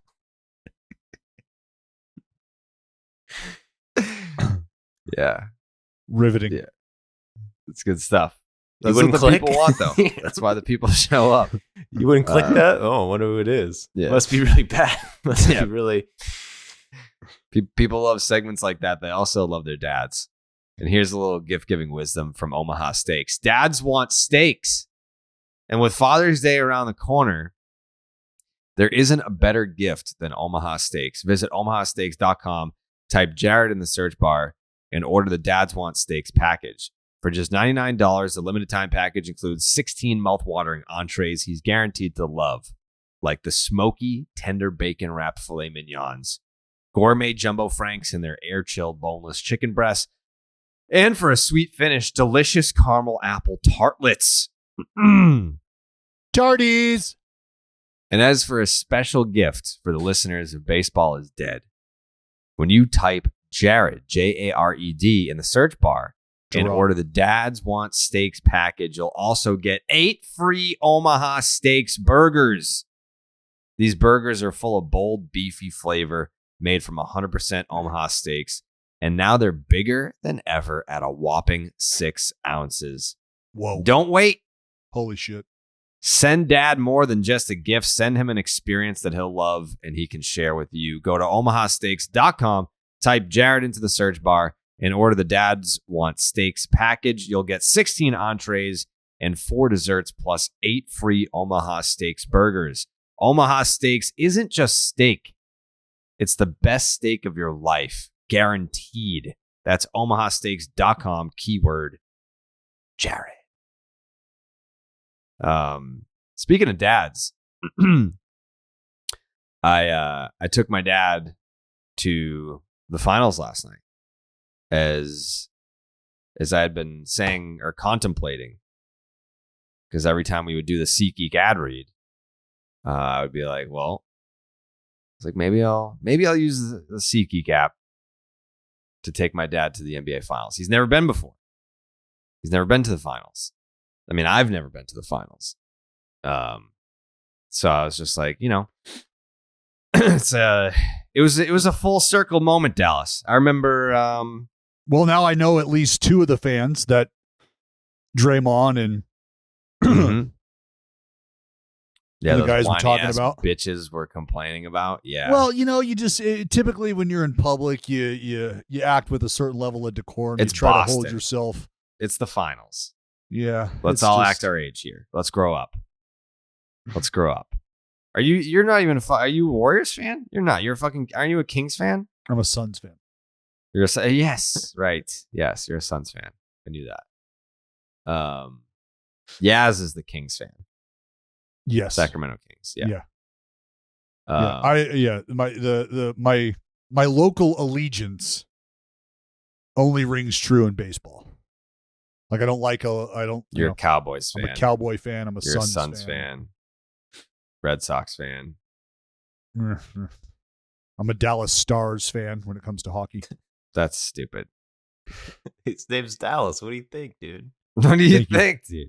Thank you, Joe. Connecting those Is that what dots. happened? Like when you were a kid, you were like, "Oh, My name's Dallas, so I like the team from Dallas, right? that's what you said when you were a kid." When it came to hockey, yeah, for sure. And football. Well, no, that was ingrained in me. That was passed down. It just so happened that your name is also Dallas. Correct. Got it. And then Yeah. you were just like, I like the hockey team from Dallas because my name is Dallas. Yeah, I can't name one player that has ever played for the Dallas Stars. Not one. Like they could have Tyler featured. Seguin, right? I don't know. Marty Tyler Turco. Seguin. I don't know. Sagan played for the Stars. Like a top 5 all-time hockey player could have played for the Dallas Stars. Couldn't tell you. Hmm.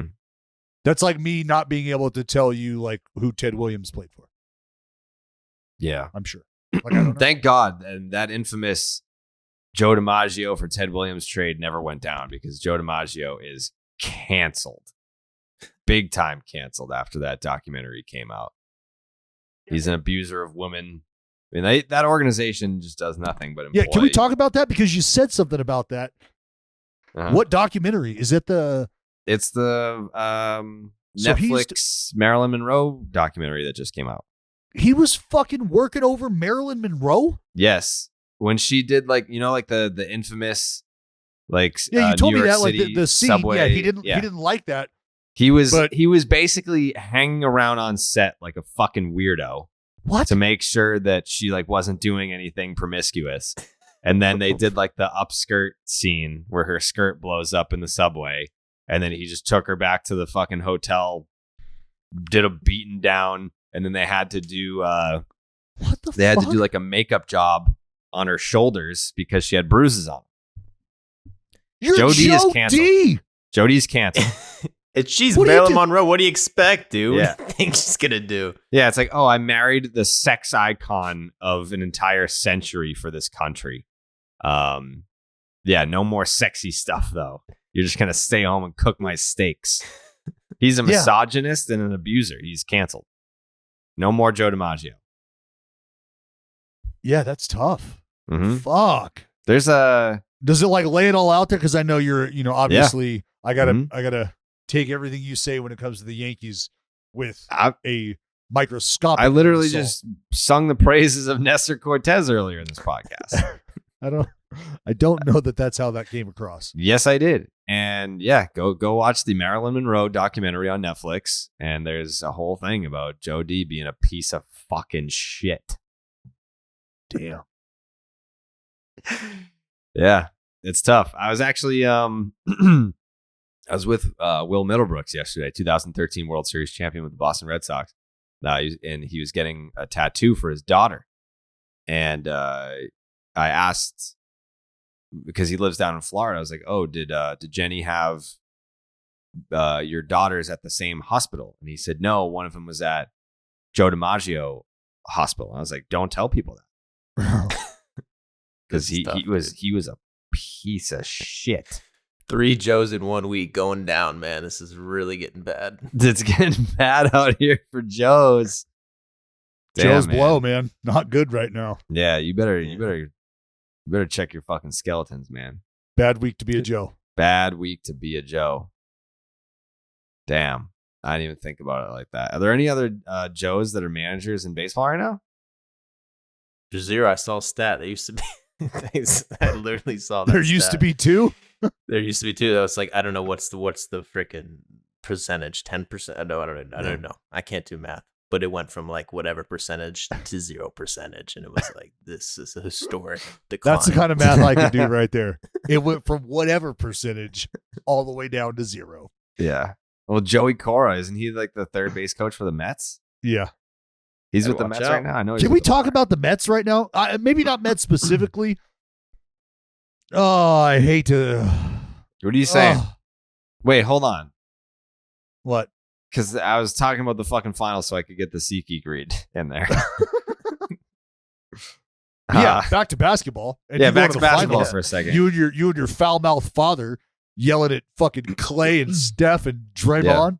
hmm Bunch of deflated shitbags. Oh, Just man. a couple of deflated Bostonian shitbags. You want to see like massholes? Like you should have seen the box that we were in with. They were about to fight each other because they weren't like one of. Jared, I played baseball in Boston. Like I've had the experience with massholes. Like I've There's known this one you dude. for 6 years of my life. Like I've got the masshole experience. There's this one dude in the box, and it's all right. The game starts at 9. It's 7:30, and he's like, "It's not fucking loud enough in here right now. It's not fucking loud." He's like, "The vibes are all off." He's like, "The fucking rich people are buying up all the tickets. We don't have the real fans up in here. Like, what the fuck, man? We gotta get the real fucking fans loud. Like this crowd is a fucking weak ass crowd." Everyone's like, "Bro, it's 7:30." Like everyone's like having their pregame dinner, and I mean, he was ready to fight some other dude in the box because it was like the third quarter, and like the Celtics lead went from like 18 points to like they had lost the lead at one point, and he's getting mad at this other dude for not like getting up and getting loud enough. Like he was, I mean, you want to talk about a fucking leader of morale? That guy was. I love that. Was it? Yeah, it I was love that. insane. I you know what? Like I don't know if I've decided whether or not I love a masshole more or like a fucking born and 7:30. bred New Yorker, like the New Yorker who's never left their borough, like just straight. You know what I mean? Just die hard. Like I don't know who I love or appreciate more. Yeah, this guy, this guy was something else.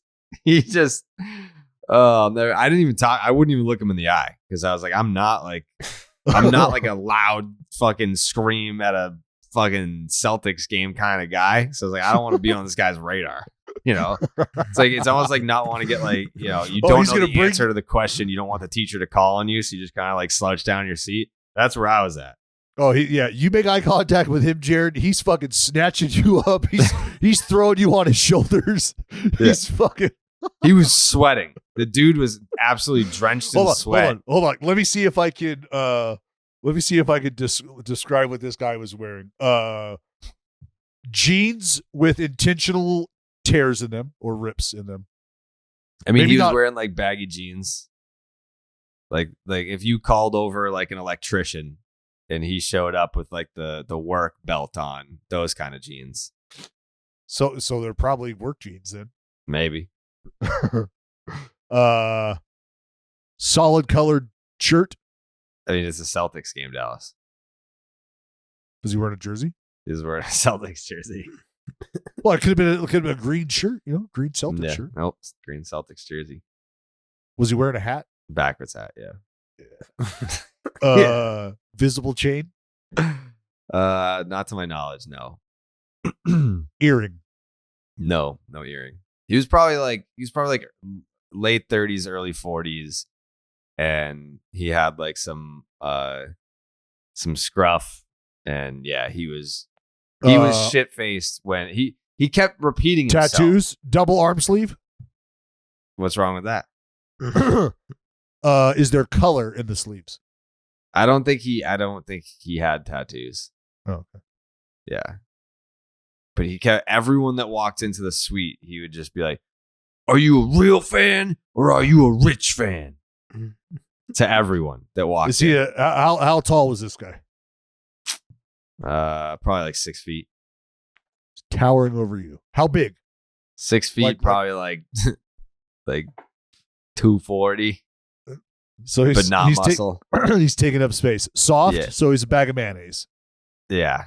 6 foot bag definitely of was. mayonnaise. 6 foot loud bag of mayo. Loud bag of mayo. Yeah. Loud bag of mayo. Yeah. Yeah. I'm You guessing rich white Air fan? Force Ones. White Air Force Ones in his Yeah, hat. probably The something flattest like that. brim you've ever seen. Just Yeah. fucking just walking up and down, trying to get fist bumps for everyone for every single fucking shot, all 4 quarters. It's like, bro, just stay in your space and enjoy the game. Some people actually paid money to be here. You clearly did not. You've made that abundantly clear. Some people paid money to be here. You gonna get the ad read in? Have you been treating your butt well lately, Dallas? Yeah, for sure. Absolutely. Has it been going places? Yeah. Yep. Well, for anyone that answers no to that question, you've got to try SeatGeek. Been going in my bathroom. I used SeatGeek last night to go to the finals with my dad. And verbally assault the Golden State Warriors. Yep, we had a good time. I had lobster mac and cheese and a cheese pizza for dinner with some Coke, a cola, and Yeah. Celtics. Hanging out with the mascot, huh? I mean, Lucky's just a real person. He's not even a mascot. I mean, I guess in theory, he's a mascot, but he's a real person. Anyways, Celtics put a beat down on the Golden State Warriors, took a 2-1 series lead. Got to be there. Took a picture. I didn't post it. I didn't post it because I texted the picture to my mom and she posted it first. And I was like, well, now I can't be the second person to post my own fucking picture. So my mom beat posted. you to it? Yeah. Yeah, I texted to her last night to be like, Ellen's hey, quick look, on the draw. look at me and dad having a good time. And then I woke up this morning and I'm like tagged in a photo on my mom's Instagram. And I'm like, what the fuck? I was like, that's my picture. I was just giving you a sneak peek. No, Ellen's She's like, hot in yep, the streets. yoink. Yep. Yep. Put it right up on her Instagram. Snagged. Then when she listens to this podcast, she's like, you know what, Jared? Fuck you. I'll just delete it then. Go ahead. Go post it then. Go post it. Go fuck yourself. Good for her. Good for her. She should say that to you and then not delete it either. No, she won't. Yeah. She'll want me to be like, no, ma, just keep it up. I don't care. Like, I don't care. And that's what you should do. That's what you should do. You keep it up. You're not a finals type of guy, right? No, it's like that was like I said, it was a full circle moment, like where like when I was 10 and my dad took me to Monday Night Raw for the first time. We were sitting in the second row. You invest time and money and patience into your kids so that one day they can return the favor. And that was the first time he went to a finals game, and it felt like probably what it felt like for him to take me to Monday Night Raw in the second row. So I was excited for him. And my mom was like posting the picture. Look at this picture of my boys at the finals. I'm so fucking happy. They're having such a good time. Fuck Draymond Green, piece of shit. Fuck that douchebag. Jared, he can't shoot. Can he shoot, Jared? He can't shoot. He's grabbing people. Yeah, she likes all sports. I mean, baseball is her go-to, but she watches all sports. So shout out to SeatGeek. She's a ball sports fan. Yeah, SeatGeek is so beloved. Yo, fuck off. SeatGeek is so beloved by butts everywhere that they've made it the highest rated ticketing app. Whether it's concerts, baseball, basketball, football, festivals, or anything else, SeatGeek puts tickets from all over the web in one place to make buying simple. SeatGeek rates every ticket from 0 to 10 to make sure you're getting a good deal. Green means good, red means bad. You can get $20 off your first purchase with the promo code Jared, that is JARED, at SeatGeek.com, or on the SeatGeek app, that is promo code Jared, for $20 off your first SeatGeek order. SeatGeek, get your seat in a seat and download the app today. What direction were you trying to recklessly steer the podcast in before I wanted to talk about that precious moment with my father? Such a wonderful moment. I was glad we got to share that. The New York Metropolitans. Oh, right. The New York Metropolitans. How's Pete Alonso doing? How's Pedro doing? How's the hand? According to Frank the Tank, his season's over. He may never play baseball again. But according to everyone else, it's not that bad. According to like the people that actually know what's going on. There's no breaks or fractures. That's in good. Pete Alonso's hand. Which is a good sign. Doesn't mean that they're out of the woods. Doesn't mean that it's not going to be a whole thing. But was he was out of the lineup last night? Mm-hmm. Not in the lineup on Wednesday. But yeah, they did like a little CAT scan. No fractures, but his hand's swollen, and they're gonna have to deal with that. But look what happens when you don't have Pete in the lineup. You get smoked. Well, look, here's the thing, and I hate to talk about it like this because of how much I love this guy, but Chris Bassett right now not been good, and they can't afford for Chris Bassett to not be good. How many starts are we talking here? Like his last We're 3 or talking 4? No, man. We're not. We're talking like the last 5 or 6. Really is. I mean, like I want to say the last 5 starts, like an ERA 7.5. Was giving up 7 homers. His last 5 starts, he's got a OPS around 7.62 ERA, OPS around 900, like 891. 891. There you go. I forget what I saw, but they were hitting off of him like almost 284 with an 891 OPS. But and the problem is, obviously, they don't have the other 2 big horses, right? We know that, but his performance without those guys is what had allowed the Mets to get out to the lead they have and create the separation that they've had in the division. Because over his first 6 starts, dude was rocking an ERA of like 2.5. His first 7 starts, he had a 2.34. Yeah. Nastiness. His first 7 starts, he had a 2.34. Then he gave up 4 earned to the Cards. The Giants got him for 8 earnies. Then he bounced back against the Phils, 1 earned run in 6 innings. An okay start against the Dodgers. I mean, quality start, the very definition of 6 innings, 3 earned runs. And then last night against the Dads, 3 1/3, 6 earned runs, couple walks. Yeah, has not been good. Yeah, but I mean, like it's 2 really bad ones, one that you wish you didn't have, and then a good one, and then a quality start. So I mean, like we're talking about a 5-start stretch here with an ERA over 7, but it's not all bad in there. It's not all bad. No, like I mean, you'll there's take the positives 6 to innings, take 1 away. earned run. You'll take the 6 innings, 3 earned runs. Right. Could it be the National League hitters getting to see him more than once? Could that have anything to do with it? I mean, there's always going to be a settling in, an adjustment period, and it very well could be, hey, look, different sets of eyeballs on you consistently could mean different folks are seeing different things and are maybe seeing things that other folks weren't seeing. Like picking things up, But it's been a command thing too. Because he's walking guys. Like I if I remember at the beginning of that stretch, he had a game. I think he walked a couple games in a row. Then 2, and it's just the pitch count. It's laborious work. Like if you're getting through, or if you're not even able to get through 5 innings, and you're throwing 90 plus pitches, like there's taxation there. Now Bassey's a strong dude.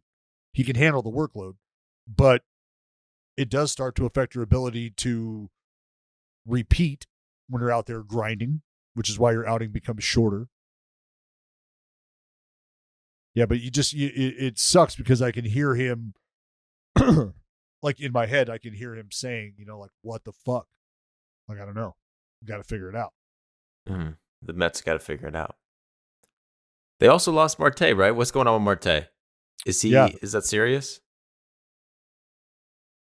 I don't know. I haven't. Have they updated it? It's serious for me as a Braves fan. It's getting serious Oh yeah, because that dude, like I said, man, with Marte and Canna playing the way that they've been playing, just as the new additions. I mean, Marte more so than Canna, but yeah, that's not. It begs the question. I mean, the Mets have been playing at an unbelievable pace. There's obviously going to be some regression. It just kind of is a question of how much, you know? And if you start losing guys, that's kind of automatic regression. And when you have teams in the league playing the other worst teams in the league, you get a little nervous. And when you see DeGrom down, you get a little nervous. I mean, could DeGrom be out for the season maybe? Quite possibly. Quite possibly. Ooh. I mean, here's the thing is, like this is where it's weird. Like, does DeGrom feel like he's got to come back if the team starts to struggle? And let's say he's in a position of health, but maybe not 100%. I don't know that you're ever rolling out there 100%, but like you'd like to think that you're close to 100% if you're coming back off injury. Does he feel the pressure, or does he feel any pressure? Like, hey, man, if you're healthy, or if you feel like you're going to be there, like we'd really love to have you out there. And I'm saying this because the conversation has been, has Jacob deGrom already done enough to where he could just shut it down, see in free agency again this offseason, and get a payday? But the payday would be a lot better if he came back and was like a dominant for the. But that's month, that's what the question. That's why people are asking, like, would it really? Like, how much less are you willing to give Jacob deGrom? If you're a team that's in on an arm like that has maybe been waiting in the wings for a guy like that, like, if he doesn't pitch this year, what would you need to see? Yeah. Either way, it's kind of like 2 missed seasons in a row. And it's like, but I mean, last year they kind of, I feel like we're cautious because they weren't winning. Now that they are winning, and it might be his last chance, and now he's finally like on a winning team that's good. Well, isn't he going out for a rehab? I don't think so. Not yet. They were saying like a month from now. I think we talked about this last time. Sure, that was him and not Scherzer? 3 days ago. Scherzer's, what's that? 3 days ago, DeGrom threw off a mound on Saturday, so this past Saturday, firing 19 fastballs of what general manager Billy Epler called moderate intensity. DeGrom will continue his mound progression at Citi Field in the coming days before graduating to live BP and eventually a series of 3 to 5 rehab starts. Yeah. So you're talking about at least you're more than a month out at that point. Saturday's bullpen session marked a modest but notable step forward for DeGrom, who hadn't thrown off a mound since experiencing right shoulder discomfort in late March. He was shut down from throwing for about 6 weeks before beginning a progression off of flat ground. Yeah, the 3 to 5 starts. That's where I was telling you. If he's making 5 rehab starts, that's a 25 days, 30 days. Mm-hmm. So I feel like we're always so negative about the Mets. There's just such a stigma around the Mets. Like, they can't be good. Well, it's because anytime they start to do well, people, and this is what Mets fans do, they're like, all right, when's it going to happen? When's it going to start? When's it going to start? And they felt that way with DeGrom, and then here came Scherzer, and then here's Pete Alonso, and then now fucking Marte, and it's like they're feeling the same way. Yeah, it's kind of just logic. I mean, you lose Scherzer and DeGrom. It's pretty amazing how they've done so well without him. Well, it's great. Yeah, McGill. Sorry, like I forget. Tyler McGill. Like, just because you have something there where you're like, man, this could be really, really fun. This could be really special. And one of your biggest reasons for feeling that way in the Scherzer acquisition ends up taking a hit. Now you're like, well, now what are we super excited about? Oh, well, fucking Marte and Canna. We got Marte's banged up now too. Canna's playing very well, but damn, it's just like, when's it gonna happen? We're gonna get anybody back? It's just that feeling. It's that vibe. So you have the Mets missing the playoffs, Dallas. No, I do not. As of right now, but like that. I think that'd be really hard to do. I think that'd be really hard to do for the Mets. You said that's pretty subject fun to to change. watch. No, I don't believe that's subject to change. You think all right? So that you're guaranteeing the Mets make it to the playoffs no matter what happens. I mean, a guarantee is a struggle. This is baseball, Jared. This is baseball. I feel really good. So about then the you're New leaving York the Mets door open making for them the to miss the postseason. playoffs. Dallas Braden is leaving the door open for the Mets to miss the playoffs. That's what. Well, what if something catastrophic happens? Like what? Like, A you fucking hate meteor? Well, no, then none of us are making the playoffs, bud.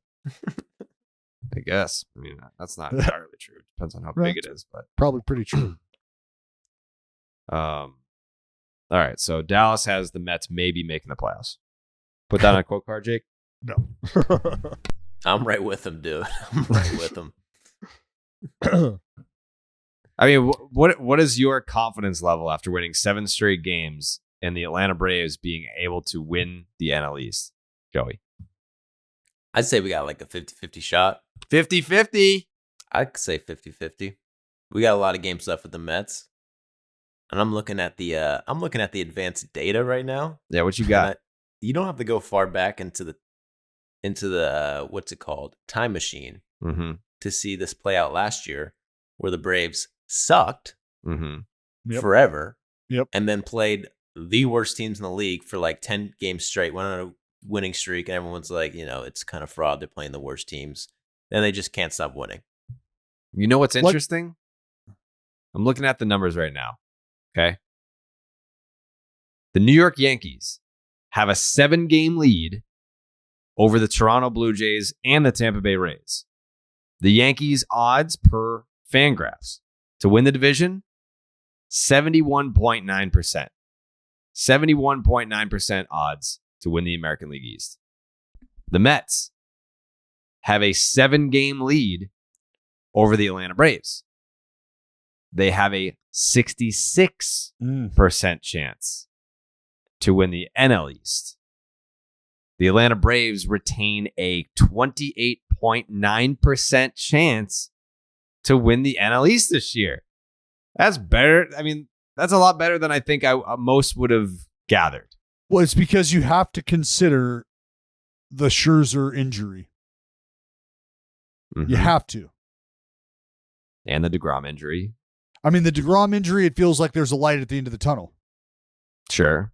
Bassett stinking. is... We haven't even mentioned Carrasco. He's been good. Yeah, well, that's why I haven't really mentioned him, is because he's not something to worry about right now. He's been, ultimately, as you look at it now, he's been a stabilizer, right? Been a steady force. Like, he's not blowing you away, he's not wowing you, but he's not getting his ass kicked, and he's not putting the bullpen in a bad spot. So now that you boil it down to Bassett struggling, he's the best, healthiest arm we have right now. Well, what's the guy behind him look like? Well, that's Carrasco. What's he doing? Oh, okay. Well, all right. If he keeps doing what he's doing, then, we don't have to worry about him. Then you got Taijuan Walker's fire and David Peterson too. But then also those guys are guys who you don't expect to have these numbers throughout a full season. Well, yeah. Which I think is where those percentages come into play. And Mets have been bad bipping the fuck out of people. I think they're still lead the league. And, maybe that's just how they hit and they'll continue that way. But finding holes. Finding holes. That's good. But the Braves got Acuna back. He's doing crazy celebrations. He's getting chili. The Rockies, just by 1 point, the Rockies have overtaken the Mets for the BABIP crown. Wait, but Dallas, what you were saying, you say, I don't know if you said this right, but you're more concerned with Scherzer coming back for the season than DeGrom? Not necessarily coming back, just because again, the oblique, like the lat, like all of those things, like those are just injuries where if you're not, like, you can feel significantly better like just a few days after, but you're not anywhere close to being able to do what you need to do, pitch to be as rotational and create the torque that you need to throw the baseball the way that Max throws the ball. And so, like I said last time, you get so far along in your process of rehab and you could be a week away, you could be a day away, and you feel something and it could just takes you right back to square one. And so who knows what that looks like. I'd like to think that Max is going to be fine. He's going to be able to battle through whatever he's dealing with because he's shown a propensity to do so before. There's a lot of question marks with the Mets, dude. Yeah, I get that's why Dallas said that he doesn't think they're going to make the playoffs, but I think that's too strong of a take. Dallas didn't say that. I think that's too strong of a take to say that there's no chance they fucking make it. But I mean, yeah, that would be strong. I don't know who would say that. When you do have a team like the Braves who are playing as well as they are, there's a difference between, I guess, let's look at the Houston Astros and the separation between them and the Angels. Do you believe in the Angels' ability to go on a run and overtake the Astros? No, you don't. But if you were to look at the talent between the Atlanta Braves and the New York Mets and the unfortunate circumstances that have happened here in Queens, we're not talking about like an injury here, an injury there. We're talking about decimating injuries to their key players, like their number one, number two, number three impact players. And then you look at what the Braves are doing. Does the potential for the NL East to get interesting exist? Yes. Sure. Yes, it does. Absolutely. That's why I said, I mean, think about what the Mets would have to do to miss the playoffs. I don't think they will miss the playoffs, but I'm more just thinking like, could the Atlanta Braves make this division race interesting? Yes, and I do think that they will. Now listen, the NL West looks a certain way as well. Like if the Padres continue to play the way that they're playing, and who knows what the Giants could do, they could be sleepers. But as we sit right now, the Mets are the second closest to, or the next closest to 40 wins, right? They have 38 wins? 38 wins. So where are the Braves at? 30 wins? 30 wins. Yeah. Okay. So we got the Mets at 38 wins, the Braves at 30 wins, the Dodgers 36, 37 wins, the Padres 35, 36 wins, the Giants 30, 31 wins, somewhere around there. Like the wild card could look very interesting as well. And should the Mets not be able to hold on to their division lead, wild card gets interesting. Well, because you got the Padres in a wild card spot at 35 wins. I mean, they're still... Yeah, the Mets are getting into the playoffs. I don't... If you're a Mets fan listening to this podcast, you're probably like, what the fuck are you guys talking about? You have 38 fucking wins. Like the New York Mets right now have the second best record in baseball behind the New York Yankees. They have a better record coming into play today. What's today? Thursday against they have a better record than the Dodgers. Best record in the National League, second best record in baseball.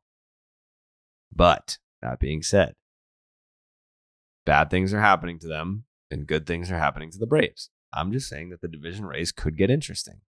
I'm not going to sit here and say that the Mets won't win the division, like Dallas. I'm just saying it could get interesting. I'm just saying it could get interesting. You deflated shitbag. That's all I'm going to say. Jake, what else we got? Marcus Semien looks like he's heating up big time. Ooh, Jesus. Dallas. I don't even want to. What don't you want to say? I don't want to tell you that since May 27th, the day he hit his first home run, a grand slam against the Oakland A's, I don't want to tell you that he's hitting 353 with an OPS north of 1100, 1147 to be exact. I don't want to tell you that he has 6 home runs and 12 RBIs since then. I don't want to tell you any of that. That's But not if even you're true. What's not true? Wait, when did he hit? Oh, because so the day he got before hot. he hit his grand slam, he had a 3-hit game. He got hot. Yeah, so his last Yeah, May 27th, he was 3 for 5. his last Trust me, 13 games. I looked it up. 6 homers, 12 ribbies, 346, 410 on base, a 691 slug. That's an 1101 OPS. Only 1 double, which means that when he's barreling balls, he's like, you know what? There you go. Yeah, they're going over the fucking fence, dude. Damn. Oh. Yep. Just what you want to see, especially as a division opponent. Just what you want to see. You know what? I think here's my prediction. Can't wait to see that. What? I think we see another Elvis Andrus situation where the Texas Rangers trade, maybe not in the next few years. I think the Texas Rangers ultimately will trade Marcus Semien back to the Oakland A's and eat a majority of the salary just to get rid of him. And then I think he finishes his career in Oakland. I mean, there's a lot of likelihood to that. Yeah. Straight up. I Jed could see Lowry's that played for the A's 3 times. Mm-hmm. Brett Anderson's played for the A's 3 times. That's just how the Rangers do business, baby. Mm-hmm. Pay someone a fuck ton of money, then pay no one else, and then just trade them. We'll pay for it. Mm-hmm. Get their pop and move on. A-Rod. Yeah. Yeah. Prince Fielder. People forget that one. They took Prince Fielder from Detroit because something happened in the Tigers clubhouse. Do you remember that story? With Prince? Mm-hmm.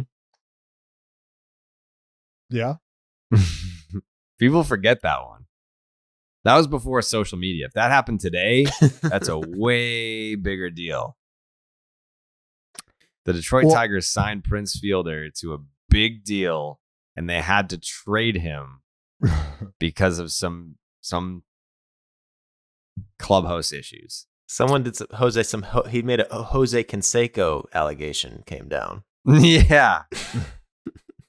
I don't even know if these were allegations. I think these were just outright confirmed reports. And you know what? Team Prince, baby. Team Prince. What like that's a career that I would love to have seen played out. What, Prince in Texas? Just his career period, wherever he was going to play. Yeah, he was. I mean, it was in Texas, but yeah. I mean, he had some like weird, like his fucking neck, like his retirement press conference. He was in like a neck brace, right? Yeah. Mm. He didn't even wait for the injury. Like he was just like, no, like I'm hurt and I am done. It was one swoop. There was no like, hey, I'm hurt. I'm gonna try and like figure this out. Maybe I'll try and come back from it. Like he was legit in a neck brace at his retirement press conference. Yeah, that was a really shitty ending to a really fun career up until that point. Yeah. Yeah, remember like the celebration, like think about the shit that the guys are doing now. Like Prince Fielder, you know, I'll always remember the homer celebration at home, hands up on home plate, the rest of the team just fucking drops. Mm-hmm. And that's when I was like, you know what? What's that? He got thrown at for that. Yeah. And it's crazy to think because like the catcher on the team at the time, a guy named Jason Kendall, fairly grizzly vet. And for him to be like sign off on that and be like, yeah, fuck it. I'll do it. I'm down. Like that was honestly when I started seeing the shift in the energy of the players and the willingness for players to be like, you know what, this is who I am. This is how I'm going to roll. And I remember thinking to myself, it takes a guy like Prince with a fucking mega contract who's dropping 50 fucking bombs a year to do that kind of stuff, to get everybody on that page, if you will. But if that's what it takes, then maybe some younger kid who's on a hot streak, whatever, might feel the same way. Get comfortable enough. And now here we are, where you hit a homer, and if you don't throw your bat over the fucking center field wall, people want to know what the fuck's wrong with you. Yeah. Like, do you not get excited?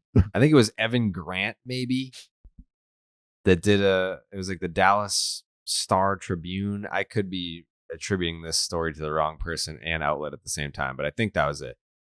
Did a whole like big feature on Prince Fielder where he talked about after he did that home run celebration, like he felt like he like disgraced his family. Oh my and God. like he was like super depressed after it because of like the feedback that he was getting from other people in the league and shit. Like that would never happen today. No. That was only like 10 years ago. Yep. Yeah, it's just depressing to hear that, to be honest. It's crazy, Yeah. man. It's crazy, but that's how it's looked at. I mean, it's a certain standard that guys were held to as you're brought up through the game, and those standards change. The level of understanding changes, you know? The willingness to understand changes. And some folks, you know, it's all, I don't know. It's all about how you're raised in the game. Yeah. Well, who's that guy in the Cubs? Who's the rookie in the Cubs? First major league hit was a home run. First major league hit, and it was a Moore? blowout this year. This year. Moore, right? Yeah. Isn't that his name? Yeah, just pimped the fuck out of it. And Took his time. missed first base too, didn't he? Yeah. Yeah, to go back. Down. It was I was great. thinking, if that happened 5 years ago, 10, at least, definitely 10. That's like, might send you down for that. Dude, it's so weird for me to think about, like, but it's like I am now at that point where it's like back when I played, because like like this shit, like, yeah. Well, dude, you dropped a gem on the broadcast. I was listening to the Braves. You better get right. You better, what did you say about Acuna? You better Get go right or right, get get left? right. You better go get right or get left behind. Yeah, that's what it means. Get right or get left. Yeah. It means you either get your mind right or you get left behind. Fucking getting mad about bat flips. Grow up. Unless you're Bumgarner. Unless you're grandfathered in. Yeah. Speaking of grandfathers, what's Angel Hernandez doing these days? What? I was gonna, you know what I was gonna say What before were we you get gonna into say? Angel Hernandez? I was Okay. gonna say, could you imagine what Prince Fielder's career would have looked like if he had tried Freshly? Well, he was actually kicking around, playing meals. Mm-hmm. You know, meal prepping. Yeah. But the guy's a fucking animal anyway. You put him in a lab like that, just start pumping him full of Freshly. Mm-hmm. Good Lord. What's that look like? He's probably still playing. Probably 69 homers a year. Mm-hmm. And the fact that he's also a busy guy. He's in the cage. He's getting worked on. He's looking at video. He doesn't have time to just be firing up all these meals. No. That could be inconvenient. And that's why Freshly is food that's fast, but it doesn't have to be fast food.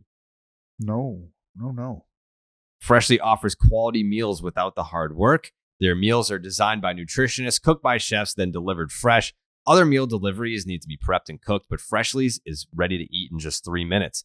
No one wants to spend an hour cooking dinner after a rough day at work or an infuriating commute.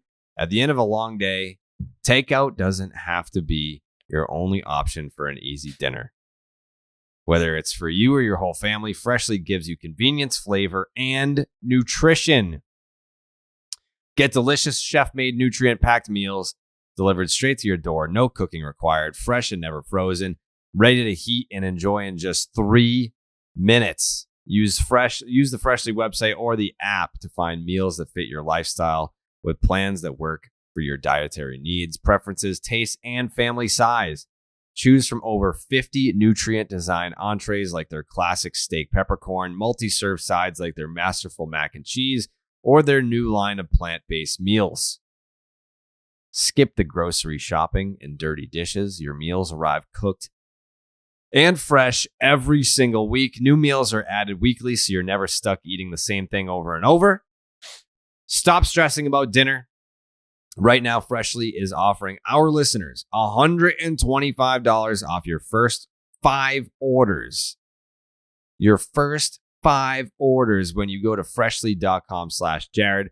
That's $125 off at freshly.com/Jared. What's Angel Hernandez doing? By the way, Joey, do you have an Angel Hernandez video? You do, right? Not fully on him. I have an umpires video that covers him a couple minutes. There's about a 2-3 minute segment on him within that video. What's in the oven right now for the next Baseball Doesn't Exist YouTube video? I got I'm pretty much done with my video. I got Joey Votto. Ooh, that's gonna be a good one. I'll just say it. Oh wow. Interesting cat, great story, great history. He's still fucking bangs. He's on fire right now. He is, and actually, he got robbed of a home run yesterday when he was at Fenway last week. He hit 2 baseballs in the same game that were maybe a centimeter away from being homers. So since coming off the injured list, he has an OPS over 1,000, but he's also been dicked out of 3 homers. I'm excited to watch this video. By the way, go like, subscribe. Baseball Doesn't Exist on YouTube. It's the best baseball YouTube channel on the internet. The Joey Votto video. I'm excited. I'm excited for that video. When does it drop? Let's say probably Sunday. Sunday. Mm-hmm. Did the last video hit a milli? Yeah. Last video popped off. All about the balls, dude. You want to learn about the balls? Oh, the one that you were not confident in? The one that you just thought was going to suck? Yeah, you're like, this video sucks. Quick milli. I really thought that was the worst video I ever made. And it might be, but it got a lot of views, so. And it got great feedback. But yeah, making that video, I wanted to fucking kill myself. Because, balls. It's tough to make the balls interesting at times, but. Mm-hmm. No. Balls are super interesting. Yeah, Joey's got platinum balls. Damn. Good for you. Angel Hernandez is accusing people of racism again. Yeah, and it's a little more than that. It's now what he's saying is that MLB is manipulating the scoring. Data. Yeah. The data on, the grading of their umpires, that Major League Baseball is manipulating their data to reflect poorly upon people of color, upon minority umpires. That's fucking heavy. Yeah, that's a heavy accusation to just throw out there. It also shows how strong the umpire union is, that you can just say these things without any repercussions. Like, I would imagine that if we were to uncover the true source of all of this, it's not that there's a conspiracy to make minority umpires look bad, but rather Angel Hernandez is just actually bad at his job. I feel like the likelihood of the truth is not that there's a conspiracy against minorities by Major League Baseball and that Angel Hernandez is, in fact, not a good umpire. That just seems like that's what is really happening here. So, here again, and I try to explain this on the broadcast anytime we get into a conversation about the umpires in the strike zone and the grading. And remember, there's a buffer zone in the strike zone that umpires have that basically gives them leeway So strike zone is 17 inches, but they have about a ball on either side where if they call a strike within that space, they're not dinged for that. That's not going against them. That's a buffer zone that they can freely operate in.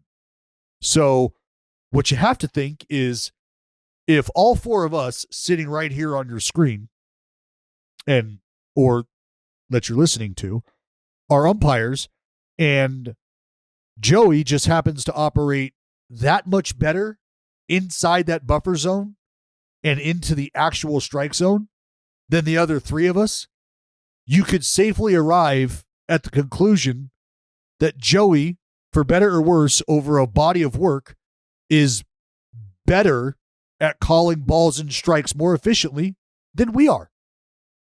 And so if that's the case, and if you have that information, and I'm deciding between which four umpires I'd like to run out there on my biggest stage, your umpire reviews might be glowing,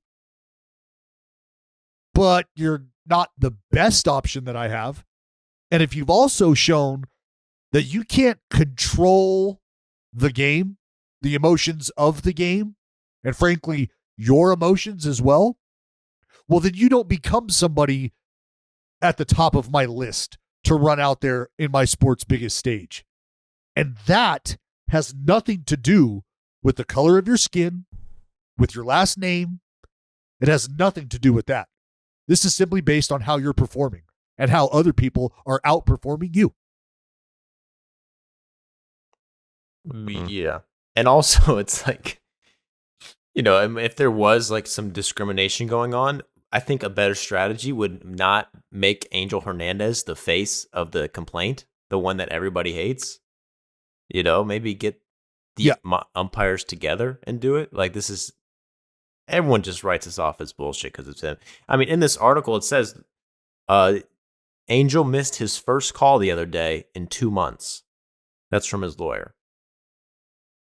Yeah, like that's just like, remember what Joe West told us, right? Remember what Joe West told us, that he talked to Angel after that demonstrably terrible outing that we all thought he had, but it actually, according to Angel anyway, was a decent outing, was a good job based on the buffer zone and based on the grading.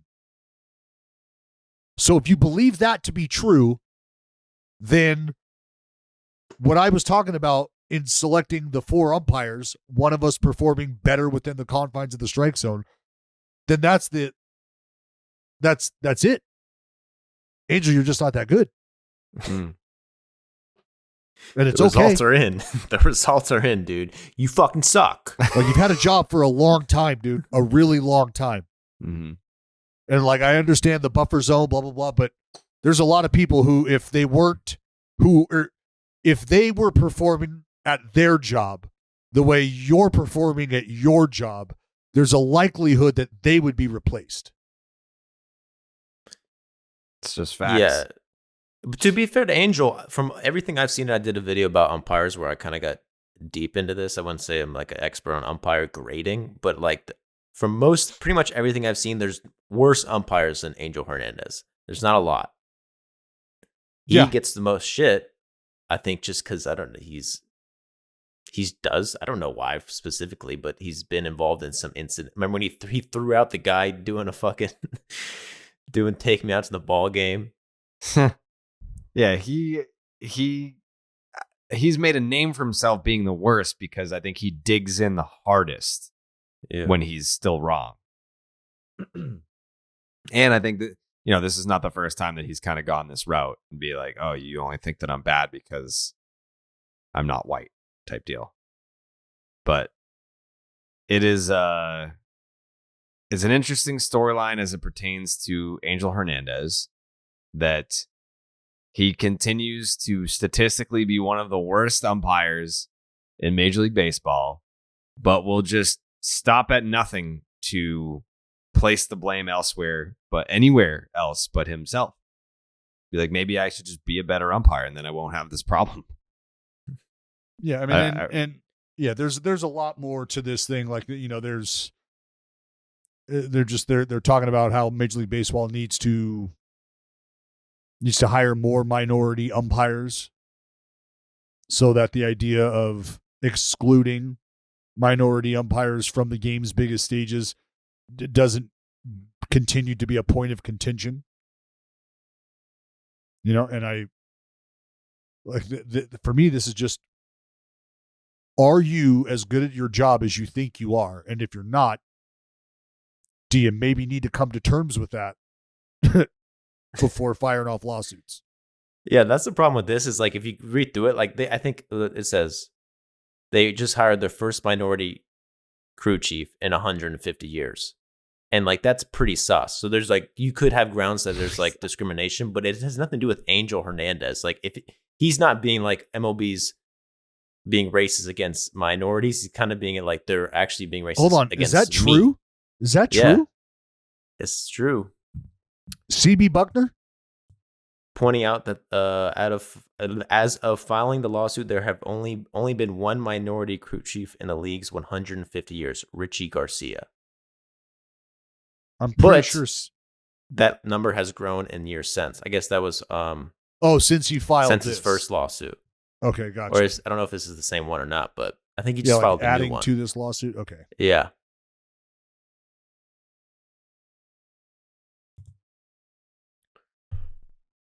Yeah, because the filing is this is a quote from the article. It says the filing is the latest salvo in Hernandez's discrimination claim against MLB filed in 2017, which the lower court tossed in March of 2021, though not without first acknowledging baseball had a quote unquote diversity issue.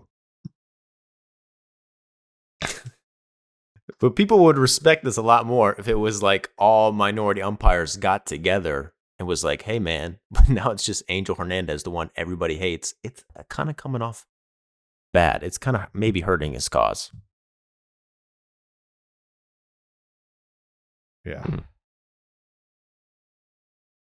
I don't know, man. Just be better at your job. That's all I'm saying.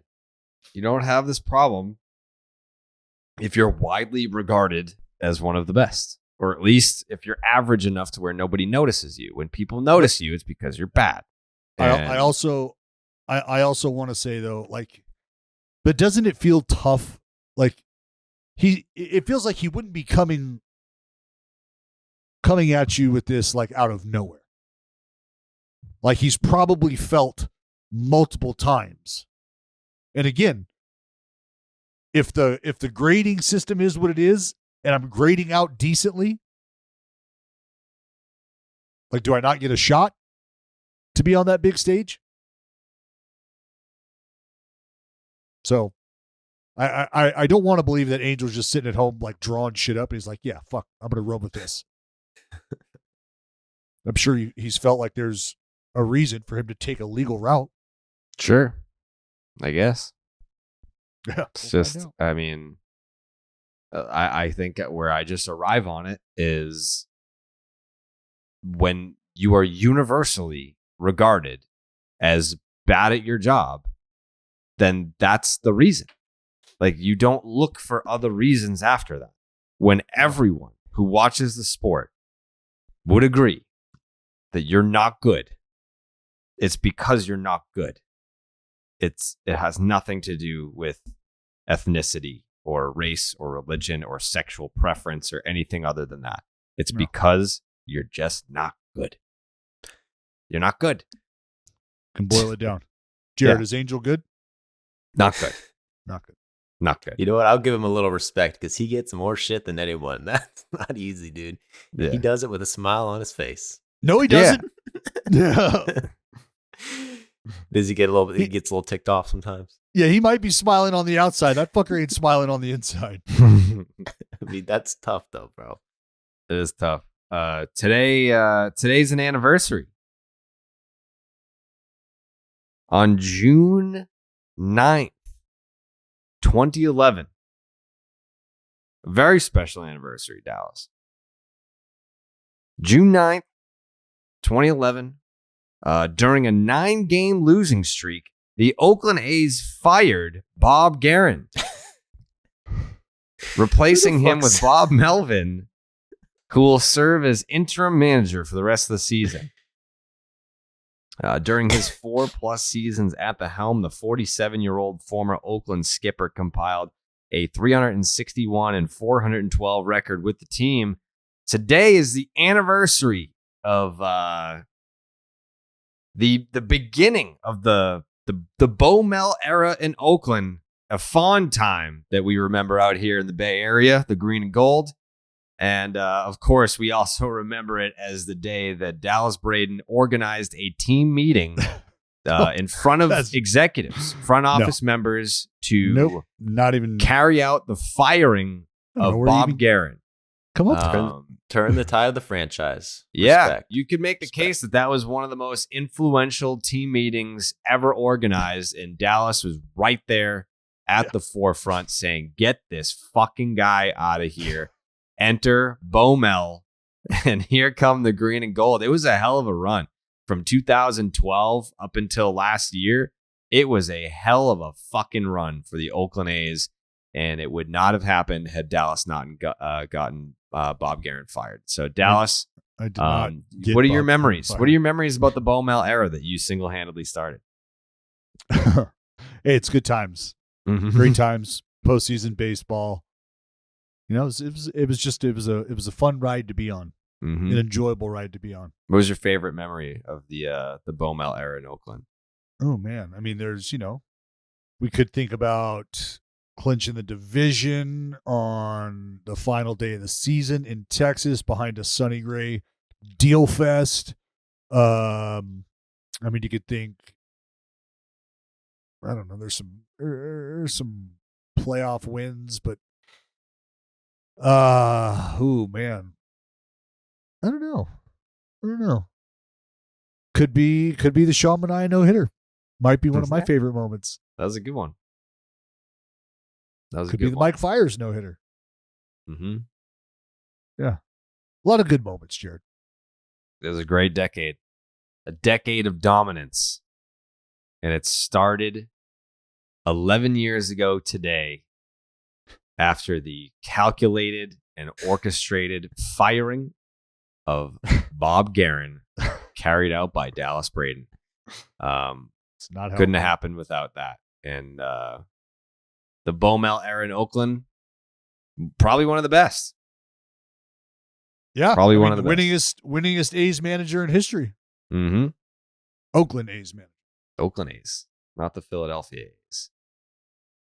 Wow.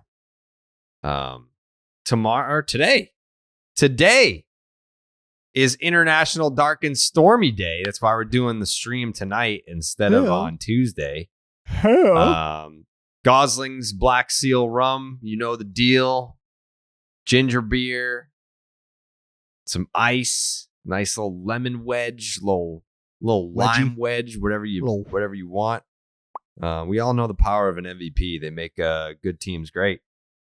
The folks at Gosling's Rum know a little something about MVPs. All the most valuable fans and super fans across the world who have made Gosling's Dark and Stormy one of the most popular cocktails on the planet. That delicious combo of smooth Gosling's Black Seal rum and spicy Gosling's Stormy ginger beer cannot be beat for a summertime cocktail. Visit goslingsrum.com and get Gosling's products delivered right to your doorstep and get $15 off your order of Gosling's rum, ginger beer, or Dark and Stormy cans using the promo code DraftKings. That's a hell of a deal. Yeah, it is. You get $15 off.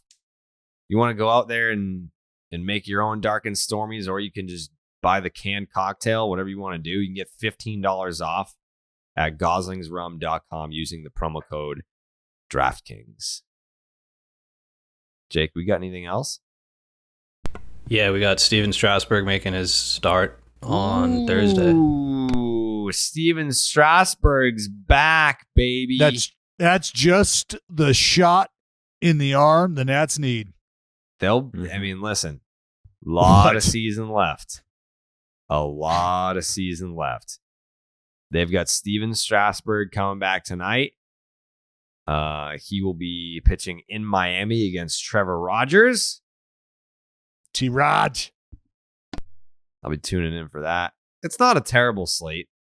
There's fucking 2 games literally being played right now.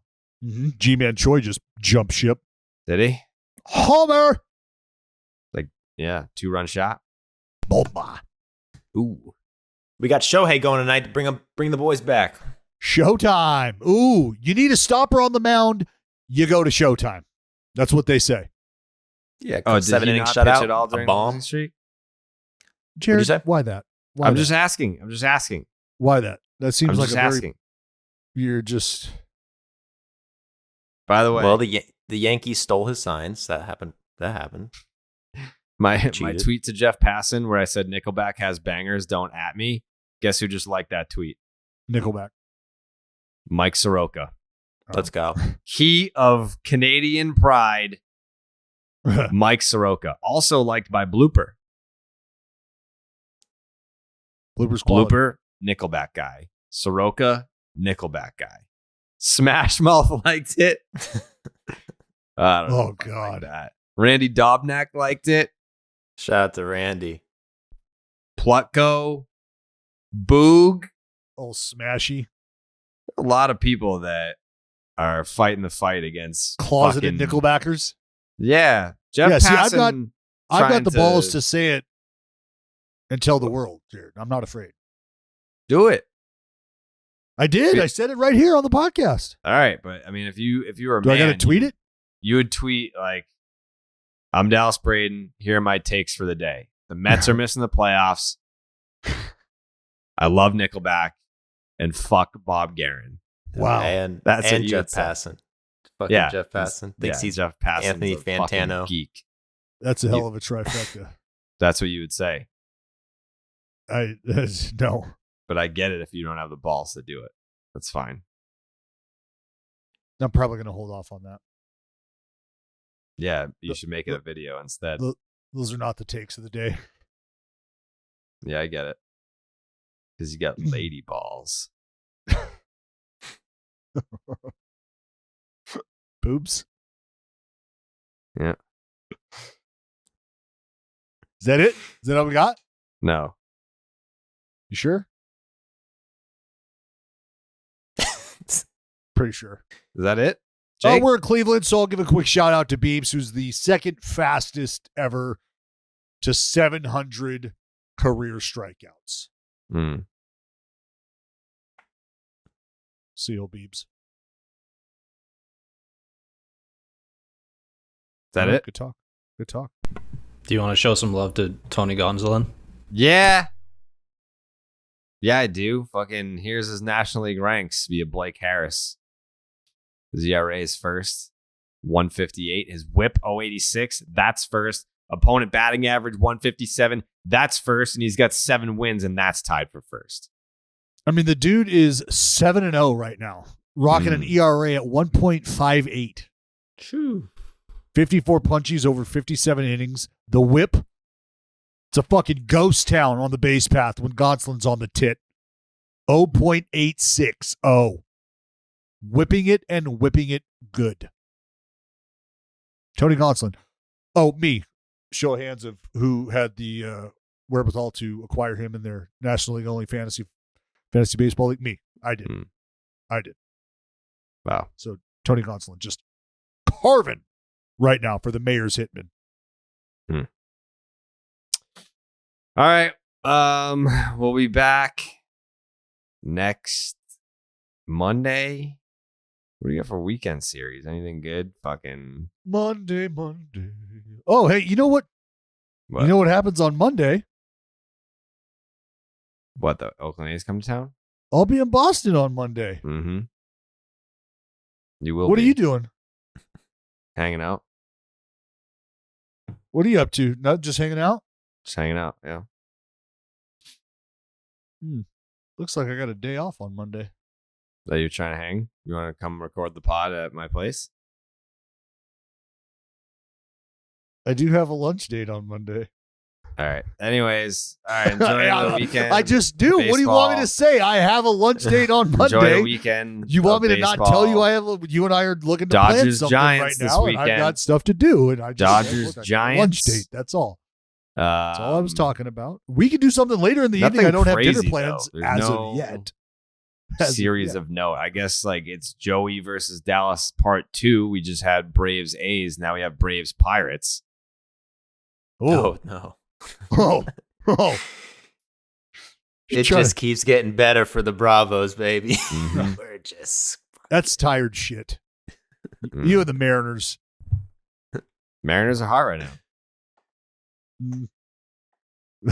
Shout out to the Mariners for being able to knife their way through that juggernaut of The gauntlet.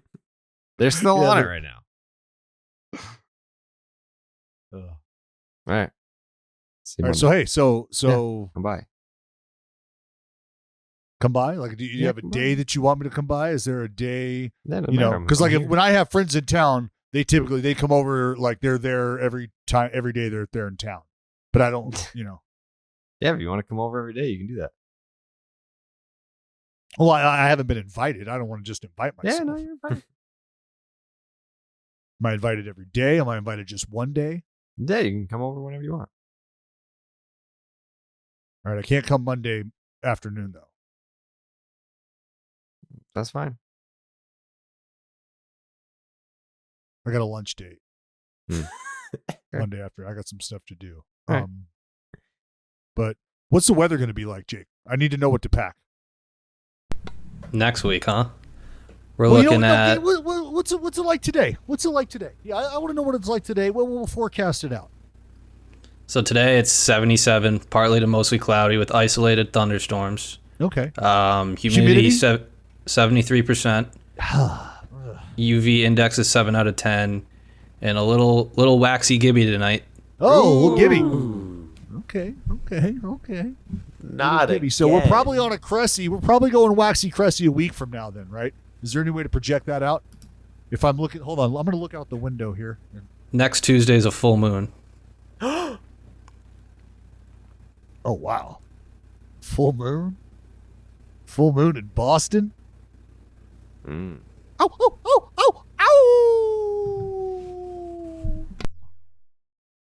Carrabis, Yep. what's your outdoor balcony situation looking like? That looks like a balcony. Spacious. You said you have a window that faces a street? Yeah. Okay. Why are you asking me that? I'm just trying to get a lay of the land here, Oh. Mm-hmm.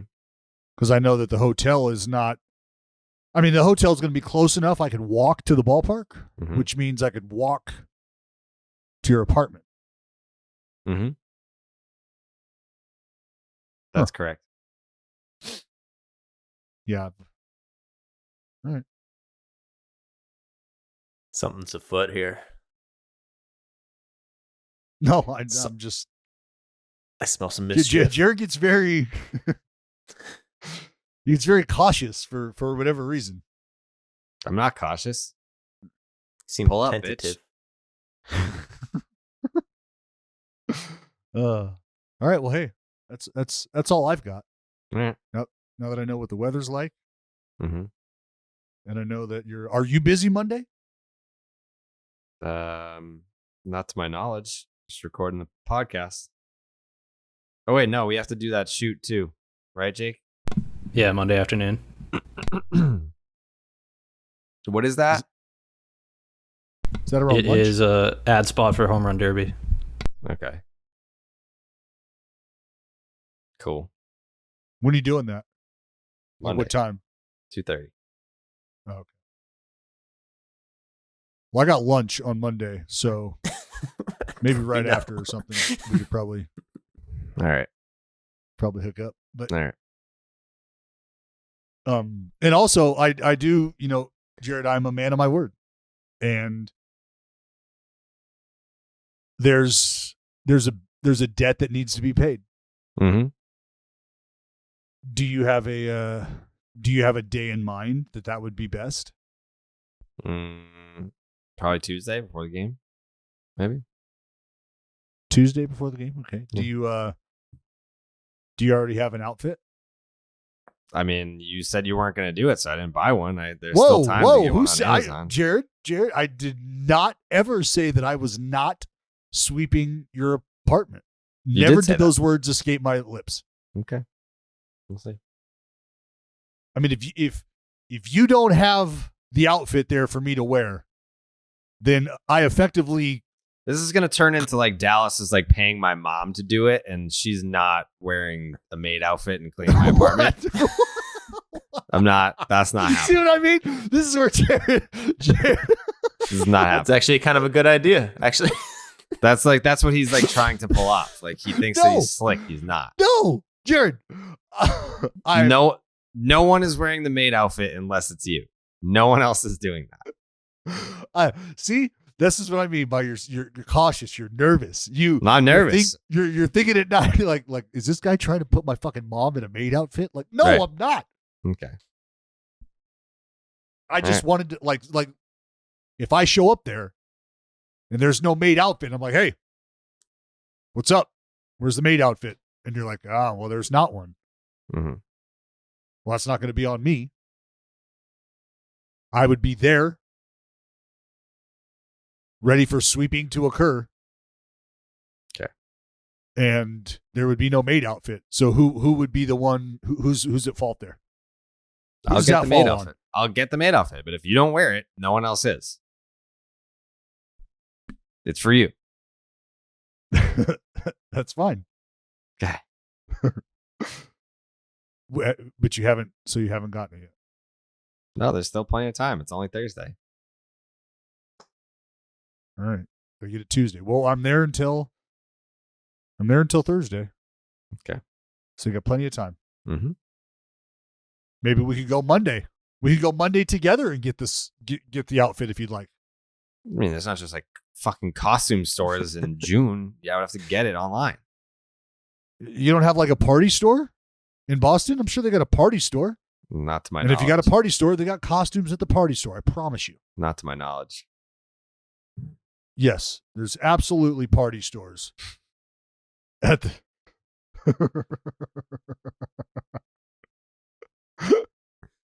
I am going to fucking circumcise Jake. I don't care if he's already circumcised. That's a great pick. That is such a solid pick. That's a great pick. Oh, that is so good. Yeah, so look, like I say Monday, you and I like look up a party store. I don't think we have any. Yeah, we're gonna go together on Monday. Yeah, I don't know if we have any. But we gotta go in the morning because I got lunch. We go.